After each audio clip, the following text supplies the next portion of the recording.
Thank you, Kayla. You're welcome. Good afternoon, colleagues. It is Wednesday, March the 9th, House Economic Matters Committee. We're having our hearings. I would like to say, first off, we have 5 bills today. The first bill we have will include individuals that are hearing impaired. So while we let individuals know that we do not time our sponsor, we usually do time our witnesses. It's 2 minutes. However, because these individuals who are hearing impaired need an interpreter, obviously we're going to increase that to at least 3 minutes, give them time to complete what they have to say. And I will ask them, as well as everyone else, to keep your thoughts, concise as you can, and to not be repetitive from other witnesses. We have again 5 bills, starting with Delegate Bhandari, House Bill 1368, Delegate Cox, then House Bill 1204, Delegate Grammer, and then House Bill 984, Delegate Smith. And lastly, we have a very large bill, House Bill 477, Delegate Fennell. And for all those who are listening on Delegate Fennell's bill, please understand that we've had 2 prior similar bills. I know Delegate Fennell has been out of the town, so we delayed this one. We've had these hearings prior. Those bills were moved unfavorable, including one from Prince George's County that was very similar. So please be aware that most of the decisions for bills like this have been made. We're, of course, letting everyone have their moment to testify. I know you guys took off time today, but because we've had to delay this bill, the bills just like it have already passed unfavorably out of this House. So we will start with Delegate Bhandari, House Bill 1236. Chair Wilson and members of Economic Matters Committee, for the record, I am Delegate Harry Bhandari from District 8, Baltimore County, here to request your support for House Bill 1238, Places of Public Accommodation, Motion Picture House Captioning. They say that politics is a game of addiction. To win, you have to appeal to more people. The same is true in business. More paying customers means more profit. This bill is about addiction. This bill is about bringing audiences back to movie theaters, including thousands of folks who might not normally go. That seems like smart business to me. HB 1238 would require movie theaters to offer open captioning, meaning captions up on the big screen for 2 screenings per movie per week. When we weigh the numbers of people this would benefit against the number it would hurt, it is surprising movie theaters don't already do this. Many of the testimonials in support of this bill focus on its impact for deaf and hard of hearing people, a group which has historically been locked out of going to the movies. Some recent developments have made it possible to get closed captions on little handheld devices. These devices must be proactively requested and can be distracting, out of sync, or plagued with technical problems. Just take a moment to imagine that you are at the movies and there is no sound. You have to glance back and forth between the action on the screen and a little device in your lap to follow what everyone is saying. Does that sound like it is worth the price of a ticket? But let's think bigger. Imagine elderly folks who can hear okay, but might easily miss lines that make it hard to follow a conversation. Do you think our seniors will be happy reading captions on little handheld screens? What about parents who want their kids to learn as many new words as possible? Studies show that watching movies with captions can have a direct positive impact on child literacy. What about English learners translating the lines in their head while also trying to learn and improve their own communication? These are all potential customers who would feel a lot more welcome at a screening with open captions. Movie theater owners have been in touch to share their concern with me. We all know that the pandemic devastated the industry. I earnestly believe that this bill can help, not hinder, the recovery. I believe in encouraging more customers to patronize our local businesses. I'm not asking for a blanket mandate. If a customer has a strong objection to open captions, they can simply choose to attend a different screening. For too long, too many people have been denied this choice. Who can say how many ticket sales have been sacrificed? And always, as an elected officer, we have to help vulnerable, and this bill will help those vulnerables among us. In light of all this, I request a favorable report. Okay, thank you very much. And I know it's my understanding that we have several individuals that are here, are hearing disabled. First, we have Jacob Leffler, and his interpreter will be speaking for him through sign and going back and forth. So please go ahead.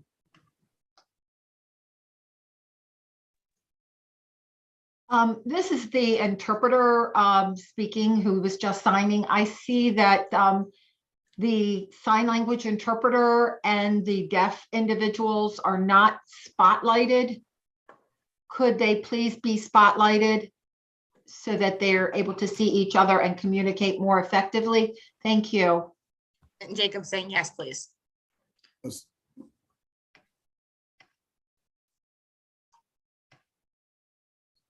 Is Brenda the one who's needs to be spotlighted? Can you spotlight me, ASL interpreter Isabella Martin, please? Okay, thank you. Thank you. And we still need to spotlight Mr. Loeffler. Yes. Actually, while we're doing this, we should be spotlighting all three interpreters, Becky, Brenda, and Isabella. Okay, so here's the thing, everyone. All three interpreters are pinned, and they are also spotlighted. So at this point, all the features are being used. So it's just, I'm going to be talking to our information system to figure out how the best way for it to be seen on our live stream. So we're doing the best we can on the back end. I guess the question would be, could the young lady who's interpreting, Miss Isabel Martin, I believe you're interpreting for Mr. Loeffler, is that correct? She is. Okay, ma'am, can you see Mr. Loeffler? Yes, I can. Okay, and I think that's how we're gonna have to do it, as long as you can see him, because I don't know how else to do this. Unfortunately, our technology, we're not sure how to use it in the way we can see all of the interpreters at one time. So we'll just have to make sure you guys can maintain eye contact. So is this okay for you? So delegate, what needs to happen for this particular instance is Mr. Loeffler needs to be spotlighted because he is the one giving the message. And Isabella, if she cannot be spotlighted as well, then Okay. it's important that I think Mr. we've got Loeffler it. be seen and heard. I think we've got it now. I think we've got it. The two-person split. This should work, correct?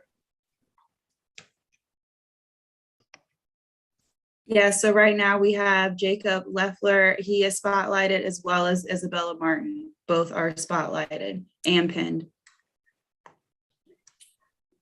So it should, on everyone's screen, show a split screen between the two. Thank you very much. I think we can see the two, and this should work. Is that correct, Ms. Martin?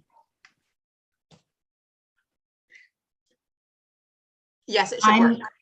This is Brenda, and I believe that works. I can see both of them, and thank you very much for your patience. No worries. Okay, Jacob, if you want to go ahead, that's fine. Hi, yes, thank you, Chair Wilson and Vice Chair as well. And thank you to the committee for hearing our testimony today. We are going to be speaking on why equitable access and this bill is very important in Maryland. And I'll also give several examples of how open captions can benefit all people, not only deaf and hard of hearing people in the state of Maryland. Open captions also benefit veterans and those who are late deafened or lose their hearing later in life. Open captions also benefit second language English learners who benefit from reading the English captions on the screen. They also benefit children who are learning how to read and write in English as well. For hearing people, the deaf community's term for people that can hear, maybe if you experience background noise, or maybe something isn't clear on who's talking or what's going on, open captions can help hearing people track with the dialogue that's going on in the film. Having captions on the screen, open captions, means that everyone can watch and enjoy the movie together, not needing to have a separate clunky device. That is what we experience right now in the deaf community. When we go to get this separate device, we have to adjust it. We have to find a space for it. We often have problems with the device, with technical malfunction, meaning we have to leave the movie, go to a staff person, explain the problem, troubleshoot, and then we miss a good portion of the movie. When this happens, we basically have to just pray that there's another device that's available that also works.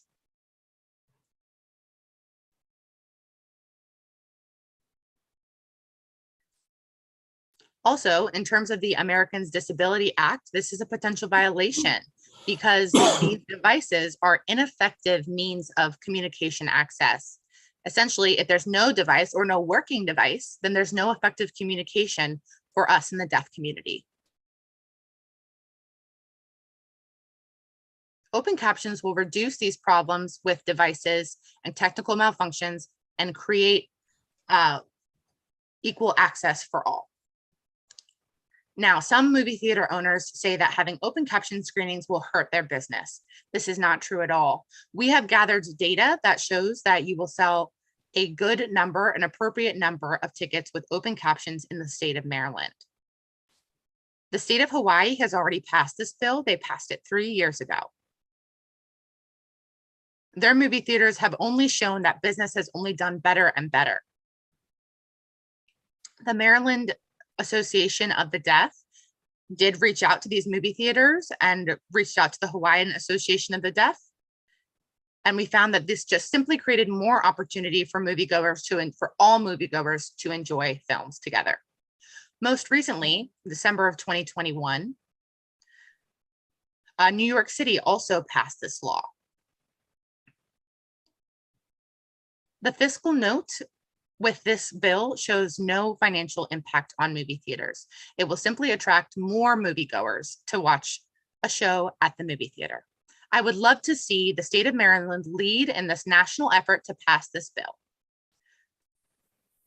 It will only increase attraction for moviegoers and people who are unable to enjoy movies with open captions on the screen before.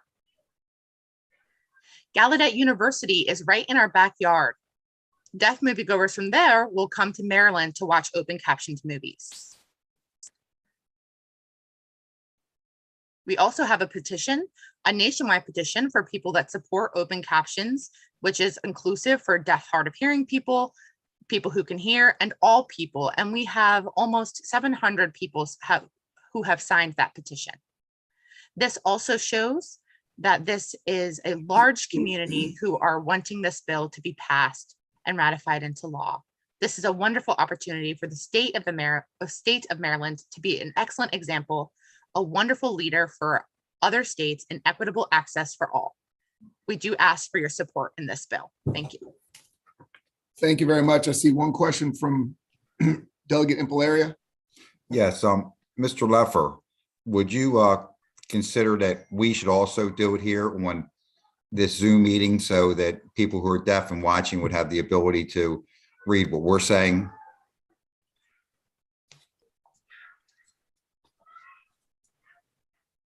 Yeah, it's always nice to have open captions, to have captions access. You do need to hire a cart writer, someone who would come and create captions. Fortunately, YouTube does have an automatic caption option. So that's one solution for people who are watching the live stream. Okay, so there's an option right now that works for you with us that you can actually see it. Yeah. Yes. Okay, thank you. Delegate Brooks. Thanks, Mr. Chair. Thanks, Mr. Leffler. Quick question. How difficult is it for the movie theaters to offer open caption? Because right now on my television at home, I can just select in a toggle switch 2 moves, and then I can get the closed caption. Is it extremely difficult for the theaters to offer this?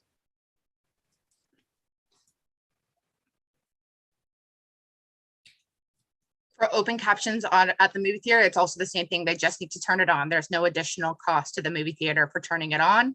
It's just, and then also they can save costs on fixing those clunky devices and solving those technical issues. So it's really just a hit of switch, just a switch to turn it on. That's all they have to do. I see. And secondly, Title III of the American with Disabilities Act requires public accommodations to offer, some type of auxiliary equipment for people with Yes. disability, including movie theaters. So why would this bill not mandate that?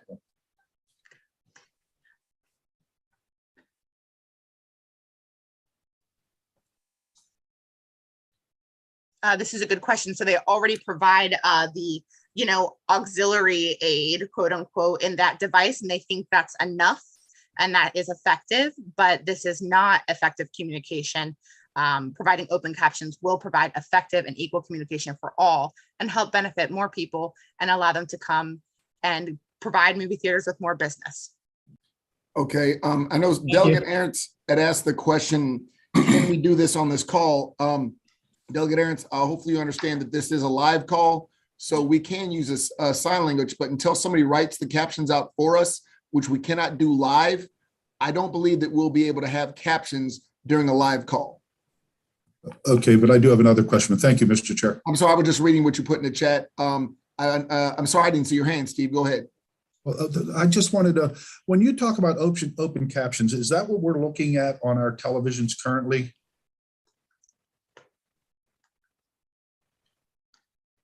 Yes, it's the same concept. Okay, so in the movie theater, while I was watching a movie, would I be, as somebody looking at the TV, looking at the motion picture screen, would I be seeing those captions also, right? Yes, that's correct. Okay, thank you. Open Thank you. captions mean they're embedded onto the screen, and we are only asking for 2 showings per movie per week, Okay, one so during the week and one on the weekend. Okay, thank you. Thank you, Mr. Chair. When I spoke to Mr. Loeffler yesterday, he explained to me, we call it closed caption on our television, but it's basically the same thing, correct, Mr. Loeffler? Yes, it's essentially the same thing. I can explain a little bit more about the difference between closed and open captions. Open don't really captions need to. essentially, open caption means it's on the screen, so you can't turn it off. It's embedded. Closed captions mean it's on us. There's a separate equipment that supports the provision of closed captions. So we have control of turning it on and off. Sure, I got you. But this can also cause many headaches for many people, forgetting to turn on the screen, or the captions being very small, having to look from 2 different devices. It's a lot of strain on the eyes and can even cause severe health issues for some people. And the cup holder device, the auxiliary aid that we currently use, also typically isn't very stable. So it'll fall, it'll wiggle around, and so it's not effective. In addition, that device plus the glasses with captions also don't work for children because they're too big and not sized appropriately for deaf children. Okay, Delegate Harrison. Thank you, Mr. Loeffler. I appreciate you bringing this bill to us, or speaking on this. As individuals who may not be affected, being hard of hearing, we're not always, I guess, as sensitive just because we don't know. So I appreciate you bringing this to us and him allowing us to have the ability to talk about this so that we can try to make all access fair and equitable to all people. So isn't that so? Yes. Yes. Okay, Delegate Harrison, thank you. Mr. Loeffler, thank you very much. Again, it was a pleasure talking with you yesterday. You did a phenomenal job, and you actually listened to what we discussed yesterday. So thank you very much. Yes, I did. Mr. Chair, quickly, could I take a point of privilege? Please. Yeah, Mr. Loeffler is from my district, District 10. So thanks. Outstanding. Okay, sir. Thank you. Okay, Yes, thank you for the opportunity. We're going to try this again. I believe we have to, with our next witnesses is Roy Fernandez. And we need to find out who his interpreter is. It will be Becky F., interpreter, if you can spotlight and pin her.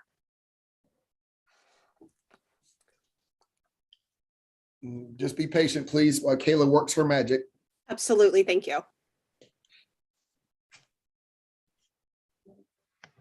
Almost there. There we go. Okay, go ahead, Mr. Fernandez. Hello, good afternoon. Good afternoon, Chair Wilson and Vice Chair Crosby. Thank you for allowing me the opportunity to testify this afternoon. My name is Roy Fernandez. I come from India. I came to America in 1980, and I realized that there were no open caption screenings in here in the US or in Maryland. Presently, there is CaptiView devices made by Sony, closed captioned, and there's also a different rear window captioning system that are not helpful for foreign speaking movie viewers. In India, there are many open caption screenings at the theater. Screenings started becoming open captioned a long time ago. It helps to educate Indian speaking viewers to learn English and Hindi, since most state residents speak their own language and dialect. The common language mostly spoken in India is English, but I do have a picture of what this looks like in India when you go to the movie theaters. And here's another option. So when you attend a movie theater, this is what you would see in India. Now, most Indians really support the captioning of both languages on the videos over there. There's even an Indian-owned movie theater in Falls Church, Virginia, that provides English subtitled Indian screenings, not general movie screenings, but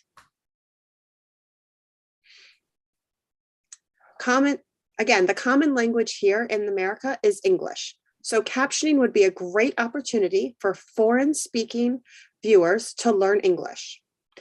In other countries, they have set up these open captions on the movies or subtitles on the movies, but we here in America are behind. I think that it's time now to make this change. My colleague, Sagar, and I were responsible for setting up open caption schedules at the Germantown Regal Movie Theater to provide the opportunity for any local residents who wanted to go and watch a movie. We went to the Germantown Movie Theater to speak with the manager to set up a time and date. They then asked us to speak with the corporate manager. We sent an email to this person and they responded much later to my request. It was not successful, so that we then went back to the location and spoke with the new manager. They were willing to set up open captioned, and he chose a 10:30 at night viewing on a Sunday evening. Would you want to go to a 10:30 at night viewing? We didn't.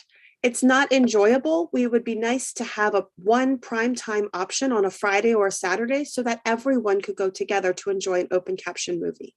I do think it's time to make this change to accessibility. I hope that this bill will be approved and it can provide one screening during the week and one screening on the weekends. Hopefully this bill can help Maryland moviegoers have a good benefit when it comes to open captioning. Thank you, and I appreciate you taking your time this afternoon to listen to my testimony. Thank you so much. Thank you again. All right, seeing no questions, we have Sharon Clark.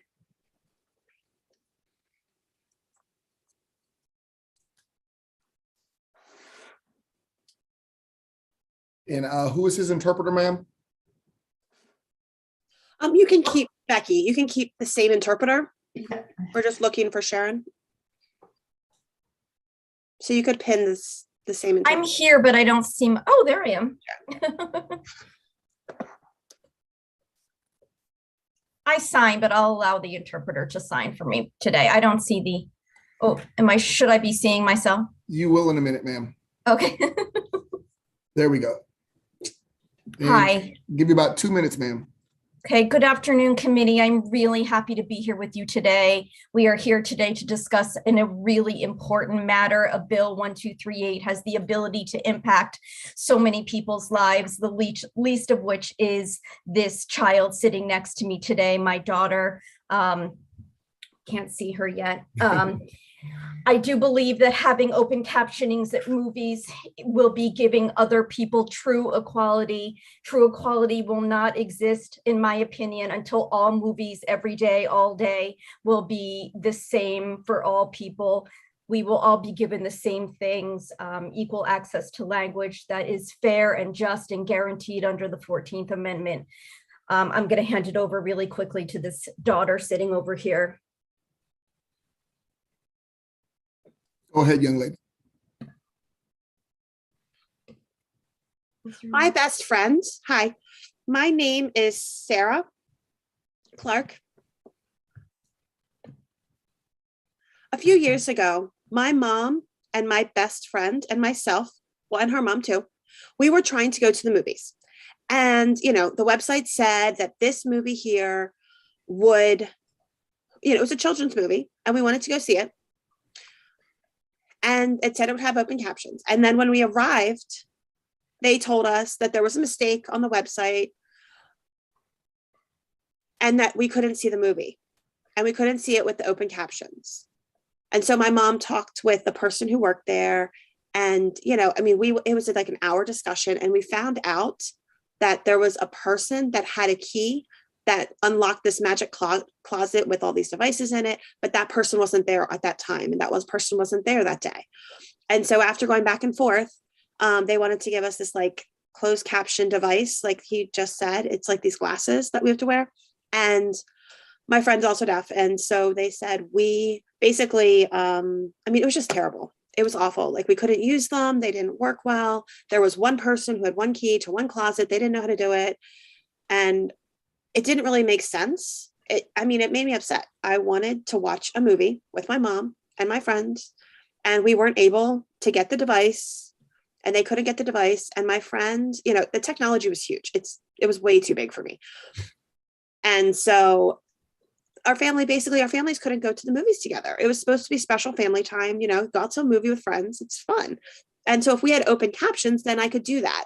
I just felt sad, like oppressed. It was not fun. We know. Mom, am I done? Mom. One second. We know that status quo is unjust. And she said, okay, we know that. Oh, she said, we know that the status quo is unjust. And maybe we're not able to do this for ourselves, but we know that there's small things, there's small things that were given and, it's just not acceptable for daughters, sons, nieces, nephews, grandsons, whatever. It's just not acceptable. And it's not acceptable for us to not have access. She did a wonderful job. Yeah. Thank you for hearing me today. Very proud of her. She should be very proud of herself. She did an amazing job. Her mother should be very proud as well. Committee, can I just say one more thing? I'm so sorry. I just want to touch on really fast that open captionings helps so many more people than just people who are deaf. Anyone whose language is not, whose first language is not English. And I know that we're going to do better for our children and our children's children. And thank you very much for hearing us today. Thank you very much, ma'am. Thank you very much, little lady. You guys did a great job. Next, we have John Cromwell. Can you hear me? I can. Okay, I guess. We need to switch interpreters. Okay, who? Brenda. One second.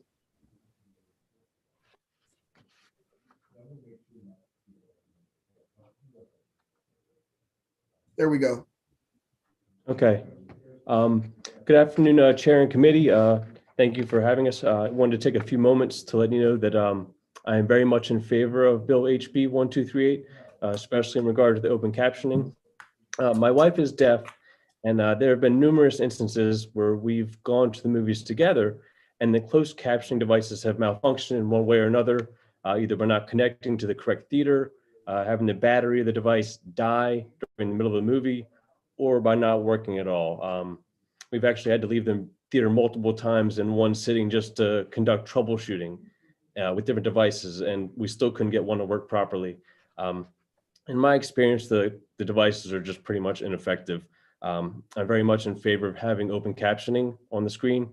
With open captioning, I'd be able to go to the movies with my wife and not worry about dealing with technical difficulties. I personally would enjoy going to the movies more if they had open captioning. I actually use open captioning when I'm watching TV or movies at home, even when my wife isn't watching with me. I find that I can follow the plot a little bit better with the captions. They also help me follow the dialogue more completely when one of the actors or characters isn't speaking clearly or speaking extremely fast. The captions are also very helpful when there's a lot of background noise or sound effects that sometimes make it difficult to hear some of the conversations.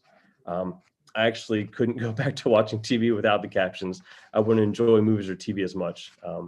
So thank you for your time. Thank you very much, sir. Seeing no questions, we have two unfavorables. This is for the interpreters. We have two unfavorable individuals that are going to testify against this bill. Who would like to be the ones to sign to interpret for them, for those that are, you're going to do it, Brenda? Outstanding. So we now have Jenna Masani. Yes, good afternoon, Chairman Wilson, Vice Chairman Crosby, and the Economic Matters Committee. My name is Jenna Mazzoni, and I am an employee at Cornerstone Government Affairs. I am here today representing Mid-Atlantic National Association of Theater Owners and testifying to request an unfavorable report of House Bill 1238. There are several reasons why Mid-Atlantic NATO is opposed to this bill, but one of the crucial points is that there's already a federal ruling in place that addresses concerns of this bill. In 2016, the Department of Justice consulted with deaf and hard of hearing advocates and enacted a law that requires theaters offer personal closed captioning devices for any showtime for any movie that comes with captions. So as there's already a federal law in place, we think this bill would create an unnecessary statewide mandate. Our client, Doug Murdoch, who is the executive director of Mid-Atlantic NATO, will be speaking after me to provide more on our opposition, but we thank you for your time and we request an unfavorable report of House Bill 1238. Thank you. Doug Murdoch. Good afternoon, Chairman Wilson, Vice Chair Crosby, and members of the committee. I am Doug Murdoch, Executive Director of Mid-Atlantic NATO, a regional affiliate of the National Association of Theater Owners. I am here today to speak in opposition to House Bill 1238. As theater owners, our goal has always been to attract as many folks to attend as possible, and that includes our deaf and hard of hearing guests. As stated by Jenna and others, and outlined in our written testimony, federal law already requires all movie theaters to have personal captioning devices so that anyone desiring closed captioning can go to any movie on any day at any showtime. The devices are available free of charge. In addition to offering the devices, our theaters already have been voluntarily showing movies in open caption. The difference is that closed captioning on devices is available all the time for just the individual user to see, while open captioning on the movie screen is for the entire audience to see, whether they want to see it or not. And may I add, open captioning is not done by a flip of a switch. It's actually a different copy of the film with the captions embedded. Unfortunately, this legislation's one-size-fits-all approach to the number of open caption shows simply would not reflect the marketplace. As written, this bill would affect 48 movie theater locations in the state, and we estimate this would yield over 53,000 open caption showtimes per year, just in the state of Maryland, and well beyond any demand. I thank you for allowing us to testify, and we'd be happy to answer any questions you may have. Great, Doug. I have a few questions. I see there's a few hands up.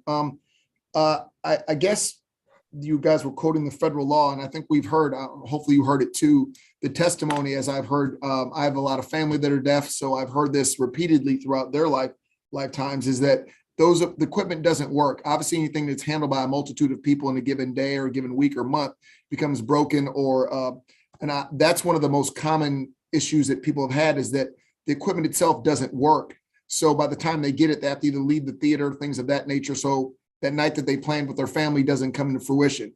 What is your response to that, sir? We've checked with our theaters all across the country, and we're just not hearing that kind of feedback.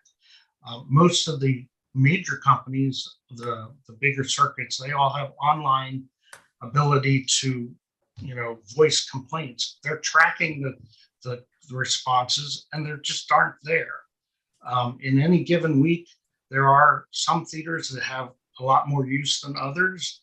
And, when the individuals return the devices, they're going back to them, and they have the ability right then to say if it worked or not. But we're just not hearing that kind of feedback. And secondly, these are handheld devices, correct? They're not handheld. They are attached to either a seat next to you where the cup holder would go. You put the unit in there. There's an arm that bends out. They come in various sizes so that the folks that are going to watch, if it's a child or an adult, would have a bigger arm. So then you put the device at your level of comfort. There also is some theaters that offer glasses that you can wear that would have the words projected in them. Yeah. I'm just saying, because from also the testimony was that it's not only inconvenient, but very difficult to pay attention to a movie when you have to keep looking down at the screen and looking back up to see the action, down at the screen, up to the action. The user can adjust them, and they can be put right there, just similar. If I were to put my cell phone up or whatever, I can put it where it's convenient to me. And lastly, is there a cost differential between the movies that, like you said, it wasn't a button, so clearly it has to be a different movie. So you're saying that these movies do come out without open caption? So the movies come out in various formats, whether it's 3D, 2D, sure, stereo, etc. Right. And captioning is offered as one of the options. Right. So they just have to download the copy. The theaters actually pay for the movies by sharing the ticket sales with the film distributor. Right. So it's no more expensive for you to pay for this movie than it would be the movie without open caption, correct? There is no cost out. It's just in the difference in sales at the box office. Okay. Delegate Valderrama, your hand is up. Yes, thank you, Mr. Chairman. I'm kind of piggybacking on the chairman. He kind of took a part of my inquiry here, Mr. Murdoch. But it's my understanding you made a statement that you're not hearing it from whomever you're not hearing it from, but we're hearing it here. And it's my assumption that you may not hear it directly from constituents per se, as your organization is large, I assume. But with that said, you mentioned something about, I'm sorry, it's my understanding that this bill would only implement, if passed, like once on a weekend or twice during the week or whatever it is. It's very limited. So while I'm not deaf, I serve in the minority as a woman of color. So the deaf community, they're the minority. And why couldn't it that the movie theaters just advertise, I think it was said that they advertise these types of open captions limited time, but for those of us who do have our hearing or, don't need necessarily the open captioning, why couldn't we just let this bill move? And then those people who are in the majority, they know that it's open caption. And if it bothers them that much, then they don't need to come to those viewings. There are other viewings, let's say. Isn't that so? Wouldn't you agree? As I mentioned, the theaters are doing it voluntarily where there's been a market for it. There's certain theaters that have it more frequently than others. This past weekend, because of the big attention on the new movie, The Batman, I went online myself and I found over 80 shows this week in the state of Maryland. Those are happening voluntarily. So we just don't believe in a statewide mandate that would affect so many different theaters that may not have that audience, where we know that in the long run, it may affect our attendance. Okay, I would disagree, but thank you Thank very you. much, Mr. Chairman. thank you. Delegate Pippy. You say Delegate Pippy? I did say Delegate Pippy. Oh, wonderful. Sorry, you broke up. This Wi-Fi in this building It's amazing. is amazing. So, Mr. Murdoch, one thing I just realized, so my wife and I hate to say it, you've probably heard it a million times, prior to the pandemic, went to the movies more often. But we go to Westview and Frederick, and I represent Frederick, and we have the Maryland School of the Deaf, which is a wonderful community, and the folks that attend that school contribute to our community substantially. And one thing I just read in the Baltimore Sun is that the Westview theaters have a partnership with the Maryland School of Deaf, where they actually let them know in advance when they have showings that are open captioning. So there's a relationship there, and it seems to be working out well. And so, you know, I wonder, back to your point about there were 80 showings for the Batman and such. I mean, there are movie theaters in the state that are working with the deaf community. I mean, is that fair to say? Because I would imagine as a movie theater, A, you want to literally get everyone in the doors that you can to come to your facility, and B, you know, it's also a good look. I mean, if you have a large public facility, you want to be accessible to as many people as possible. And so I can't imagine the movie theater industry would do anything that would not attract as many people as possible. That's absolutely correct. And there are actually 2 theaters now in Frederick, and both of them have a very good relationship with the local advocates there. And we've been doing this for years. And that's the point, is we don't need to have a statewide mandate when we're doing it voluntarily, and we can work with the advocates to tailor the show times to when they would like to see them. Oh. And then the last very brief question is, you had mentioned that in order to have open captioning, it is embedded in the film.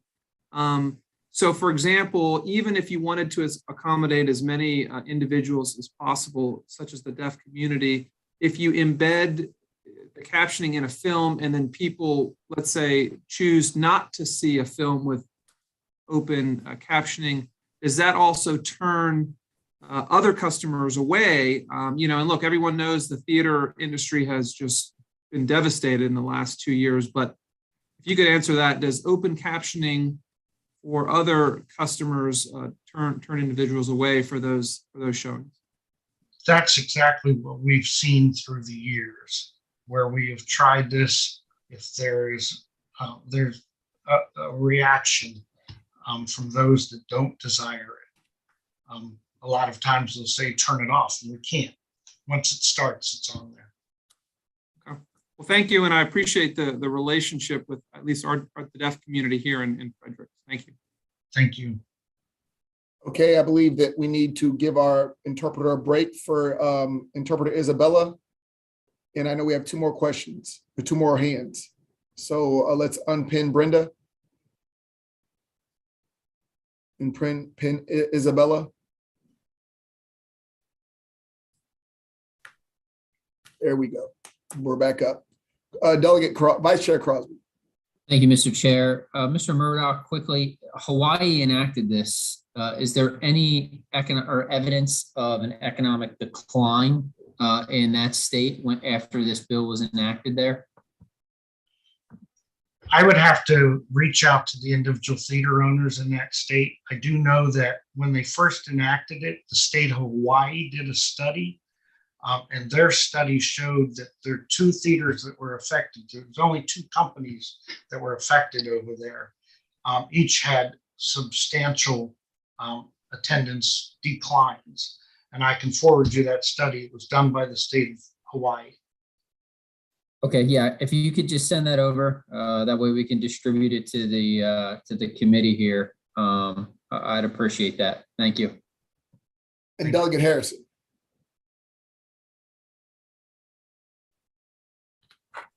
Sorry, I had to find my cursor.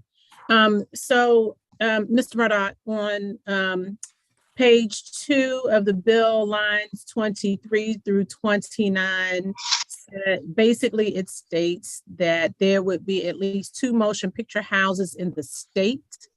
And they would provide 1 screening during the week, 1 screening during the weekend. So from Western Maryland, Garrett County, to Eastern Maryland, to Southern Maryland, you believe that it would be a problem for 2 movie houses in the entire state to offer this, and for each one to have one screening during the week and 1 screening during the weekend. So you believe, your industry, I should say, believes that this is a problem in the state of Maryland. This would be a problem in the state of Maryland. 2 movie houses in the entire state, 2 showings per week. Thank you for the question. Actually, I have the bill in front of me, and the way that we interpret it is if the theaters are owned by an owner that has at least 2 locations in the state. So in other words, if, just for the case of argument, AMC Theaters has a dozen locations in the state, they would be included by this bill. Horizon Cinemas has 5 locations. They would have to have it in all 5 of their locations. Whereas there may be some single theaters that, like out in Western Maryland, there are a couple single locations. They only have 1 location in the state. They're not covered by this. So out of Maryland's 61 locations, 48 of them are owned by somebody that has at least 2 in the state. And so they would all have to have it. It equates to about 517 screens right now that would have to comply. If each one of them had 2 shows, that's over 1,000 a week, just in open caption, to a format that we have seen hurts our attendance and is not well attended in all markets. So for instance, we were talking about, Frederick. Warehouse Cinemas has 2 locations. They would have to comply with the rule. Whereas another theater in another market within the state would only have 1 location. They would not have to comply. So, but you also said that many of them are voluntarily doing this. So you still think that it would be a hindrance? If we can respond to the marketplace, we can help provide where it's needed versus where it's not needed. A mandate changes that whole environment. If you're mandated to show it in an area where there's just not an audience, you sit with an empty auditorium. And that's our concern. Thank you. Mr. Chair. Sir, I hear somebody. Mr. Chair. Well, Brian, I'm sorry, we usually, Delegate Bhandari, we don't let our presenters go back and forth with our witnesses, if you don't mind, bud. Okay. I do have one more question, sir. Because I watch TV with the captions on too. I guess I'm still confused. I think maybe you've covered it. You're going to provide us data how this is a financial difficulty for you, because that's what I would like to see. Because it sounds like we have a minority of individuals out there who are being from what we've heard, ignored, and this would be an opportunity for them to actually enjoy some of your businesses. But I would ask you again, please provide some kind of empirical data as to how this is going to hurt your business. Because like I said, I watch TV. I'm old, so I watch TV with the closed caption on all the time, because otherwise I'll miss it. I guess that's not a question. I appreciate your time, sir, and you're answering all the questions. And I do believe that was the last witness on this bill, and we can move on to the next bill. Thank you very much, sir. And for all the interpreters, thank you for all your hard work and dedication. All right, now we have Delegate Cox. We have to do some brief unpinning and moving around for a minute.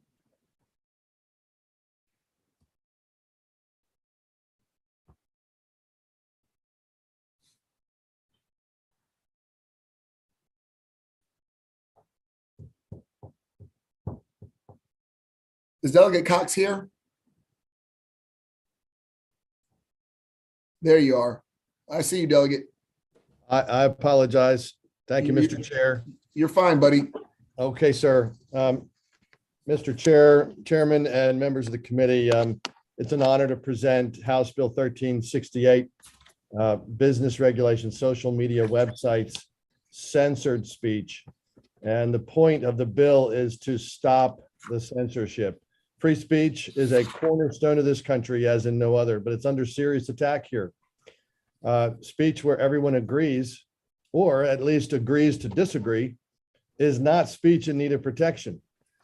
I, as a candidate for public office, and many of you may have also experienced this, have particularly been attacked on social media, not by debates and popular back and forth, but by the company that provided the public forum itself for sharing, let me get this straight, for sharing a CDC article. Okay, so the Centers for Disease Control publishes articles, and I shared that without comment. And the next result was shutting down that free speech so that I was blocked from a social media website for 30 days as a candidate for public office. That's unconscionable in a free America and a free Maryland, and we need to restore free speech here in Maryland. We can agree to disagree, we can respect one another, and we can make sure that each of us maintains our platform to speak, particularly when it comes to the most important parts of the First Amendment. All of it's important. And every single aspect of freedom of religion, of the press, and of politics needs to be protected. And that's what this bill does. I believe that we benefit more from hearing than from being heard, and regardless of the content, that's why this bill is important. An article in the Huffington Post entitled "Social Media and Censorship, Freedom of Expression and Risk" bemoans the fact that, quote, "we have come to fear how our words, opinions, and beliefs may negatively affect our lives if they are misinterpreted or considered unpopular. Whether a joke is misconstrued or a political position is deemed controversial, we have seen the negative effects this sharing can have on an individual's life, and we've become frightened to speak." This is not a Democrat or Republican issue or an independent issue. This is a freedom issue. Human Events put it best when it said, quote, "The power of censorship is blind to party disputes. It isn't tied to the left or the right. Instead, it only favors the hand that hovers above the mute button, regardless of who that is, in the hopes of corrupting our democratic ideals. The aggressive measures invoked by today's censors should be taken at face value, a direct insult to the core of Western democracy."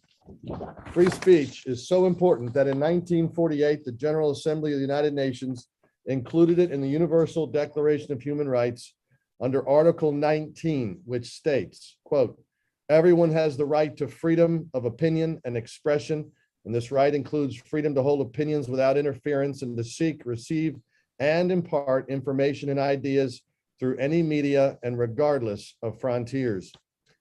Throughout history, governments have become the worst offenders, and they sometimes, as we've seen, can influence and partner with mega big tech corporations to silence free speech.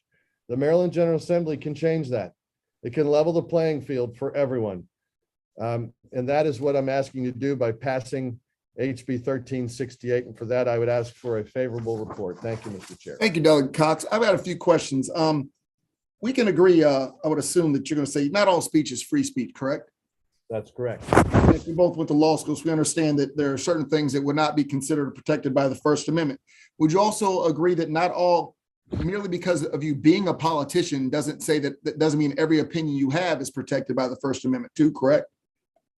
I would disagree. If it's an opinion statement, it is protected. So if I tell everyone my opinion that the elections are going to be next week and everybody show up, or that, hey, we've canceled the primaries, you believe that's protected speech?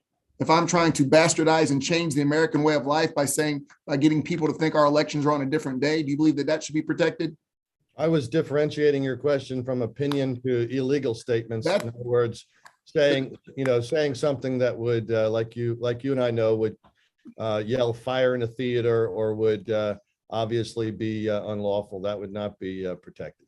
But obviously me saying, you know, that changing the day of the election, you're not saying we should protect that kind of speech, right? To Well, say if it's that, advocating, I mean, there's a difference between advocating for it and, for instance, in the CDC article, that was simply a science article that had varying opinions that were through studies that were presented on the CDC's website. And that was what I was banned for 30 days, for simply sharing that without comment. And I think that's the issue in the heart of this. but because I read your bill, I'm trying to get to the ripple effect here again, but you're not trying to protect misinformation, correct? Correct. So anything that would intentionally mislead people, that's not considered free speech, correct? Even if it's an opinion? Unless it's based upon an opinion that has no connection to a legal fact. In other words, as we all know, in the CDC article, there's been articles on both sides of the pandemic issues. Okay, so that would be a prime example, and actually why I was banned for 30 days, because those who sought to ban me, including the social media tech giant, which had international influence, I believe, and that is actually publicly stated as well, did not want to hear opposing viewpoints and used the argument that you just set forth to shut me down, to say that, well, that's misleading. Well, I'm sorry, it's the CDC and it's science, it's a debate. You can't shut down debate by just simply your own opinion that somebody's misleading something. Now, if it's a illegality, if it's something that is falsification such that would create national or state harm, like you pointed out with a false statement of election dates and such, yeah, absolutely. Right. And I would also, because I'm looking at your bill and it just basically protects religious or political speech. So it doesn't even sound like what you're saying will be protected, because since you're not a scientist, but you're putting out scientific advice, that's not political advice, nor is it religious advice, or that's neither religious or political speech. That's scientific information. So how would this bill solve your problem? Because what you sent out, just because you're a politician, that doesn't mean everything you say is political or political speech. And then what your example that I heard was something about the CDC, which in itself is not political speech, because number one, anybody can say it, anybody can send it out. So how would this solve your problem? Unless you're trying to say that merely by the chance of us being politicians, everything we say we should be allowed to say and not be censored. Well, I think you just illustrated the point, because you're claiming that a debate on science is not political speech. That's your opinion. It's wrong, sadly, my dear friend. To say it's not. But when you have a debate on anything, particularly public health rules that are locking down society, that we as legislators have a duty to take votes on, that obviously is political. And so, any debate on science or I just wanted to clarify. So you believe that anything you say, because it's arguendo, is also political speech and should be protected regardless of the basis or impact? So absolutely, we have a broad freedom policy in the United States of America that says that free speech is protected because it is controversial. If, like I started out with saying, if we all agree, or if we agree to disagree, we don't need to protect that speech. It's already protected. The First Amendment was set down because of controversial speech to ensure that it could be spoken and utilized. And so that's the point of this. We all know it. We see it. We don't. You're just protecting. But you're just trying to protect politicians, is what it sounds like, because you're talking about absolutely. Well, no. Let me finish. Let me finish my question, and I will be brief, because it said political and religious speech. So again, I'm trying to determine exactly what your target was versus what I read. So it sounded like you were trying to protect just what politicians say or religious speech, but your testimony sounds like you're trying to protect more than that. Is that true? That's a great question, Mr. Chairman. And yes, it is a broad protection. It is not narrowly just protecting politicians. That would be obscene, obviously. This bill, let me just go over it quickly. No, you don't have to, buddy. Wait. No, you answered the question. No, you answered my question. I was actually trying to throw you a softball, but you swung hard anyway. I'll turn it over to Delegate Crosby. Hey, Brian, take over for a minute. Yep, I got you, Mr. Chair. Thank you, Mr. Chair. Quickly, Delegate Cox, I'm well aware that you often cite the Constitution. I am curious if you think the First Amendment applies to private entities. So when a private entity enters into a public domain. No, that wasn't the question. The question is, does the First Amendment apply to private entities? It's a yes or no question. No, it's not, Mr. Vice Chair. It's a. It does not. It does not. And that was ruled in Manhattan Community College versus Halleck, or excuse me, Manhattan Community Access Corps v. Halleck. And Justice Kavanaugh gave that opinion where he said that the First Amendment does not apply to private entities, even though they are providing a public forum of speech. Delegate Impalaria.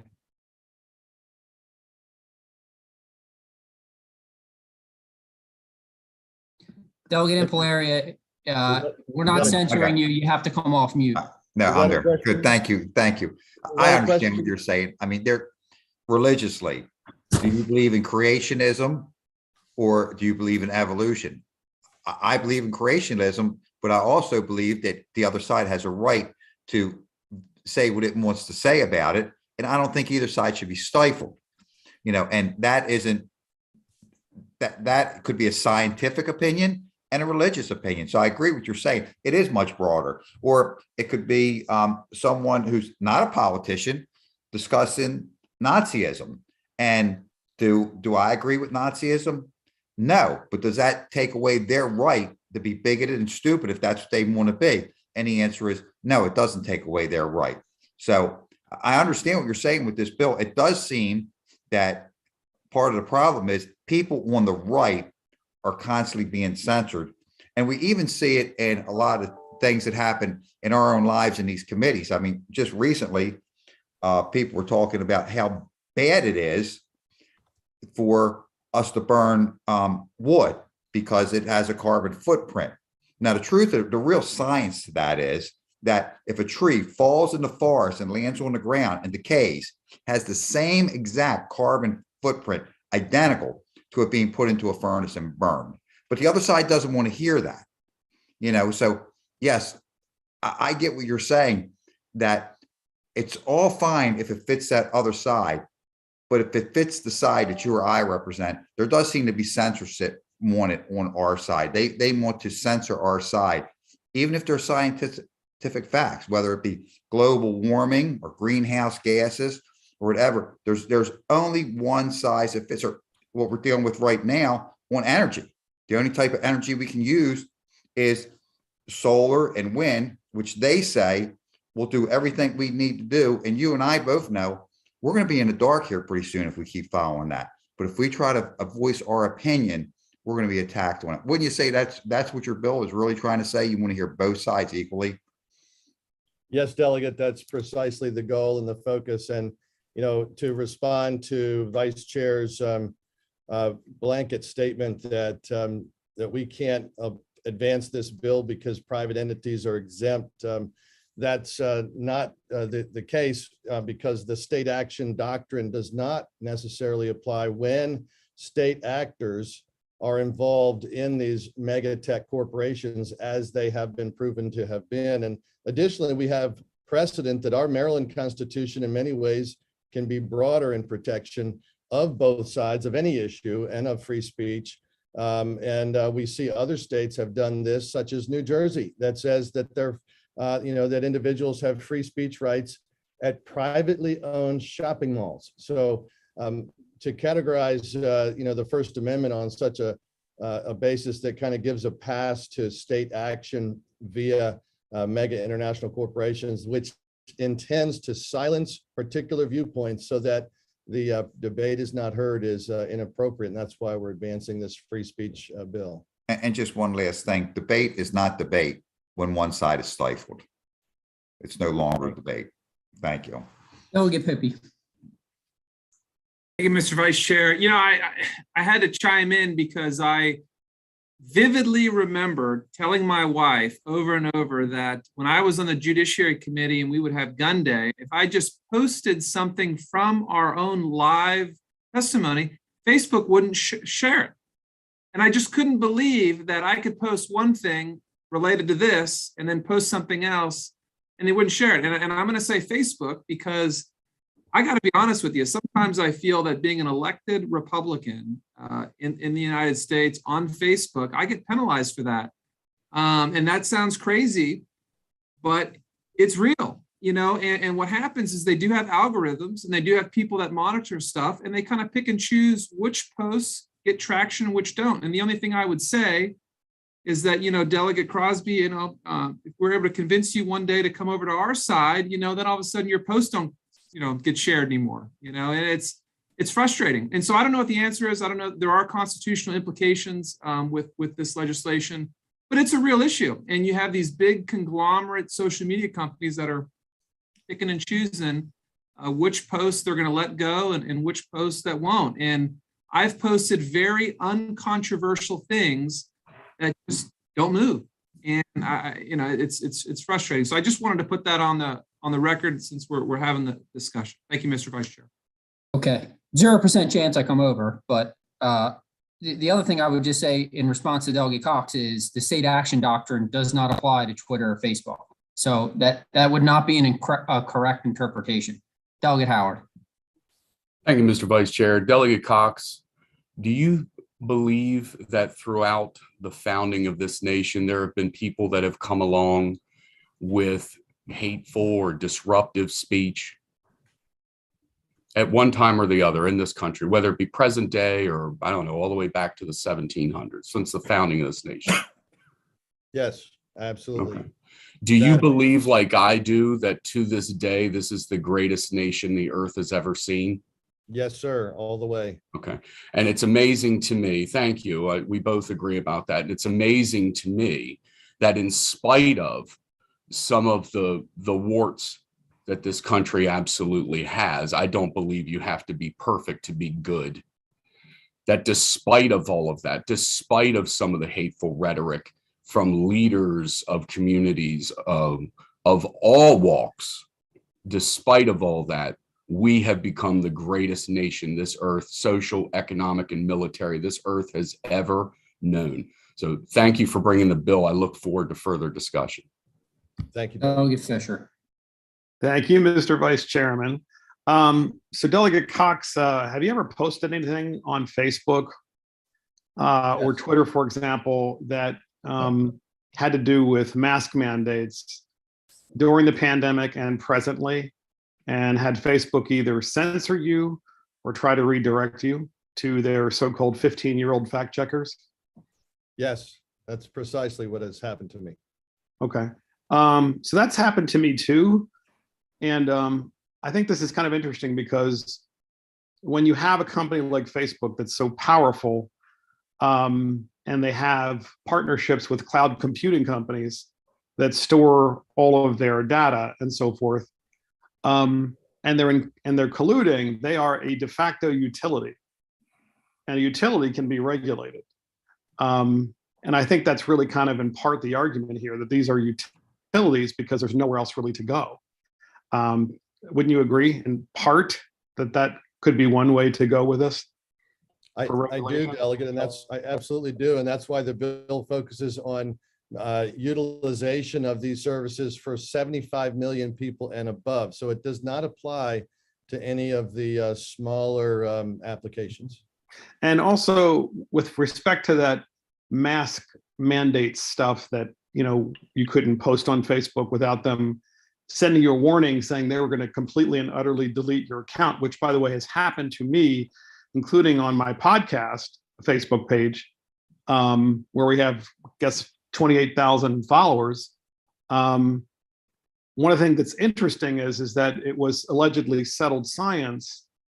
And then yet here we are, I think the only legislature that is left, the House of Delegates, and we're still wearing masks when the CDC said lift them.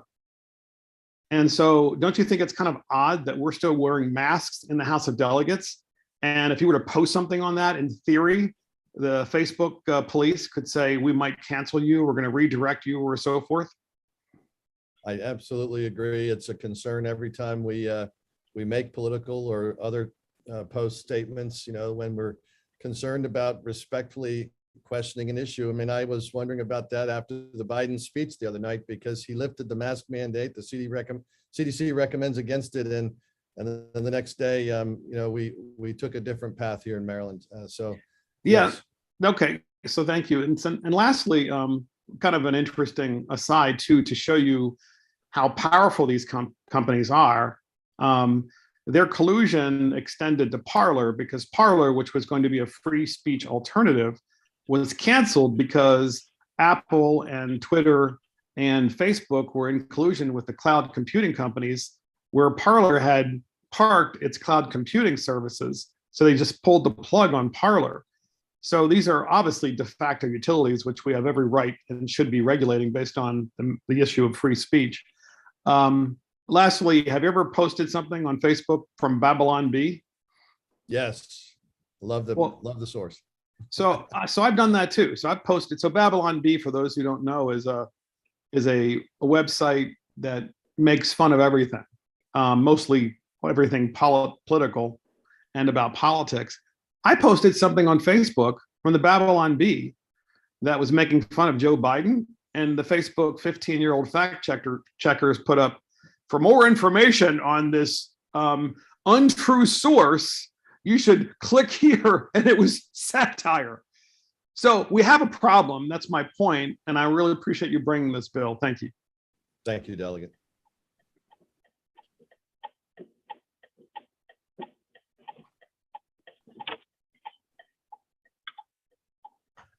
Delegate Carl Jackson, go ahead. Thanks, Mr. Chair. I think some of the issues with some of these things that is being said on social media is some of them are just not true. And they're riling up people to the point where, we had a group of folks who wanted to overthrow our government. Our great nation was at risk because of lies that was spread on social media. So I think we gotta kind of be careful when we try to criticize, these social media companies who's trying to tamp down some of these lies that's creating these extremists, if you will, who literally tried to take over the government on January 6th. So, I mean, that's not a question, but it's just a statement. I hope we're keeping that in mind when we criticize posting just straight up lies that are riling people up and, and turning them against our great country. So thank you. Thank you. I apologize. Did Vince McAvoy get to testify? No, I didn't. Thank you, Chair. Outstanding. Ready when you are, sir. 2 minutes. All right. Thank you so much, Chair and committee. I appreciate this discourse. This kind of thing might not be able to happen on Twitter or Facebook. So that's a great thing. Delegate, the bill is spot on. Delegate Cox, thank you so much for bringing it. The issue that you're talking about here is something that's been reviewed by other states, by Texas, Florida, and others, where they've seen that this is out of hand, that the harm that's caused can't be fixed, that the time is basically being eaten up by the clock, and that the natural discourse that we love and cherish in America, where the cream rises to the top through that discourse. When we hear things like people are trying to take over a government by marching up steps, I'm sorry, Delegate, I gotta go ahead and probe on that one. That's not what happened. We're seeing that the facts are coming out on this, and I want to fold that into my testimony as to this issue. Is that we are listening or being forced to listen to Facebook, Twitter, others who are telling us what the facts are at the moment. And then as data comes in, we're finding out that it was complete bunk. And that's a real problem, because what they're doing is they're buying time for these bad policies to go on. I find that Delegate Cox's bill is very nuanced, it's very balanced, and it's allowing for all the issues that we would want, that we want Maryland to step up and take control of this, because its user is not just, if you look at the bill, it's not just for politicians, it's for all of us. And we all of us at some point or another have been poked by the Twitter police. This bill is very much needed. it's something that we should enact. We're a very political state. And I thank the delegate for bringing it and you committee for listening. Let's give this bill a thumbs up. Appreciate your time. Mr. McAvoy, I take it that your face is covered because you're in a place where you have to wear a face mask? Yeah, we've had this thing. I'm in city, so we've had a mess here. Go on. No, that's fine. I just wanted to make sure. I try to keep people as non-anonymous as possible. So one question I do have for you, sir, and this is just because after the 2016 election, when I watched the Russian actually influence our election with misinformation, I've gotten off of Facebook.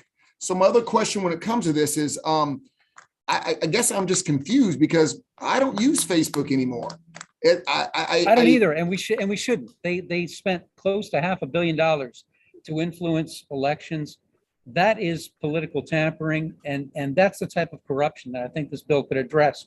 Maybe not head on, maybe not at a DC level, but enough for our people and take care of our people. So because I just never understand, like with Twitter, I don't use Twitter either, and I know I'm old, but I'm not that old. I just refuse to play a party to something that could have such an impact on an election. And so I don't understand when I hear people complaining about these things, why they don't just turn them off. They'll go away. Well, as you know, and I know you know this, that there is a wide use of local politicians, live Twitter by local politicians.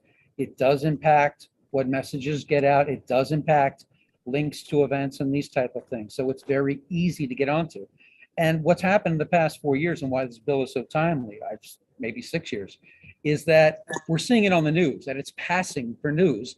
And it's as much to be disregarded as some of the more outlandish things that you'll see on social media these days. The things that are being posted, they're just ludicrous. They have no basis in fact. So that's a problem. Okay. Well, I really appreciate you coming to testify, sir. Thank you, Chair. I believe that's all we have for Delegate Cox's exciting bill. Thank you, Delegate Cox. Thank you, Mr. McAvoy. We will go on to Delegate Grammer. Thank you, Mr. Chair. Can you hear me okay? Go ahead and wow us, brother. You bring a couple extremists from judiciary. I was getting tasted judiciary there for a minute. You saw that, right? It got crazy for me. We had to reel him back in. All right, I'll try and be brief. For the record, Mr. Chair, Mr. Vice Chair, members of the committee, for the record, Delegate Robin Grammer here to present House Bill 1204. House Bill 1204 puts in place a regulatory sandbox for the emerging decentralized finance industry. Decentralized finance, commonly referred to as DeFi, is an emergent technology based on distribution ledgers, which allows parties to lend or borrow funds from others, insure against risks, and earn interest in savings-like accounts. House Bill 1204 implements this with a regulatory sandbox. Regulatory sandboxes offer a way for entrepreneurs to enter a market, test new products and services, and grow the industry while working with regulatory authorities. In this bill, participants would work with the Commissioner of Financial Regulation at the Department of Labor. Working Americans are subject to financial repression in the traditional financing industry. Savers are punished under a regime of negative real interest rates. A person not holding financial assets has their earnings eroded. For the average wage earner, the traditional finance market is punitive, and clearly we are in need of industry reforms and expanded lending options. This emerging DeFi market not only creates new opportunities for individuals, it creates opportunities for economic growth for the state of Maryland, and it stands to expand lending options to underserved communities. A regulatory sandbox is one way we can create entrepreneurship, competition, and growth. We should pass House Bill 1204 to create that opportunity in our state. With that, I'd be happy to take questions, and I'd ask for a favorable report on House Bill 1204. Rory McMurray. Chairman, can you hear me? I can. Go ahead, sir. All right. I'm opposed to this. Did I sign up on the wrong panel? Nope. There was only Delegate Grammer and you. Oh, okay. My name is Rory Murray, here on behalf of the Maryland DC Credit Union Association. We support the intent of the bill to foster innovation in the financial industry, but we oppose the method of which the bill takes to accomplish the intent. Allowing any financial fintechs to operate without proper licensing and supervision goes against all safety and soundness practices upon which the financial industry is built and which the state has worked so diligently to uphold. Where we find the most problematic part of this bill is on page 2, lines 15 to 21, which would enable a person to obtain limited access to the financial market without obtaining a license or authorization. And also saying that a participant in the program may enter into agreements with or follow the best practices of the CFPB or other similar programs in the state. It's worth noting that the CFPB doesn't have agreements or best practices for most types of fintechs because most of them don't fall under the non-bank entity considered to be a larger participant of the market supervisory guideline that the CFPB has under their purview. In short, this allows companies to test products on the citizens of Maryland with little to no oversight and with the option of implementing undefined best practices. This is bad for consumer protection reasons, but it's also unfair to financial institutions that operate legally in Maryland. The financial industry, as you all know, is one of the most highly regulated industries in the world. Allowing a potential competitor to enter the market without having to pay any sort of compliance costs and to work within the stringent regulatory framework would create an uneven playing field. Lastly, we would be happy to work with the sponsor on different ways that the existing financial institution infrastructure could work towards this. For our part, credit unions have invested with and worked with and partnered with almost every type of fintech you could imagine. So with that, thank you. Thank you very much. I believe that concludes this hearing. I see no questions. So now we move on to Delegate Smith. Thank you, Mr. Chair, and thank you, Mr. Vice Chair and members of the committee. My name is Delegate Stephanie Smith for the record, and I'm here to present to you House Bill 984. I will try to keep this as brief as possible. Last session, a similar version of this bill, pretty much identical, was passed out of ECM, and I'm hoping to have the same favorability this time around.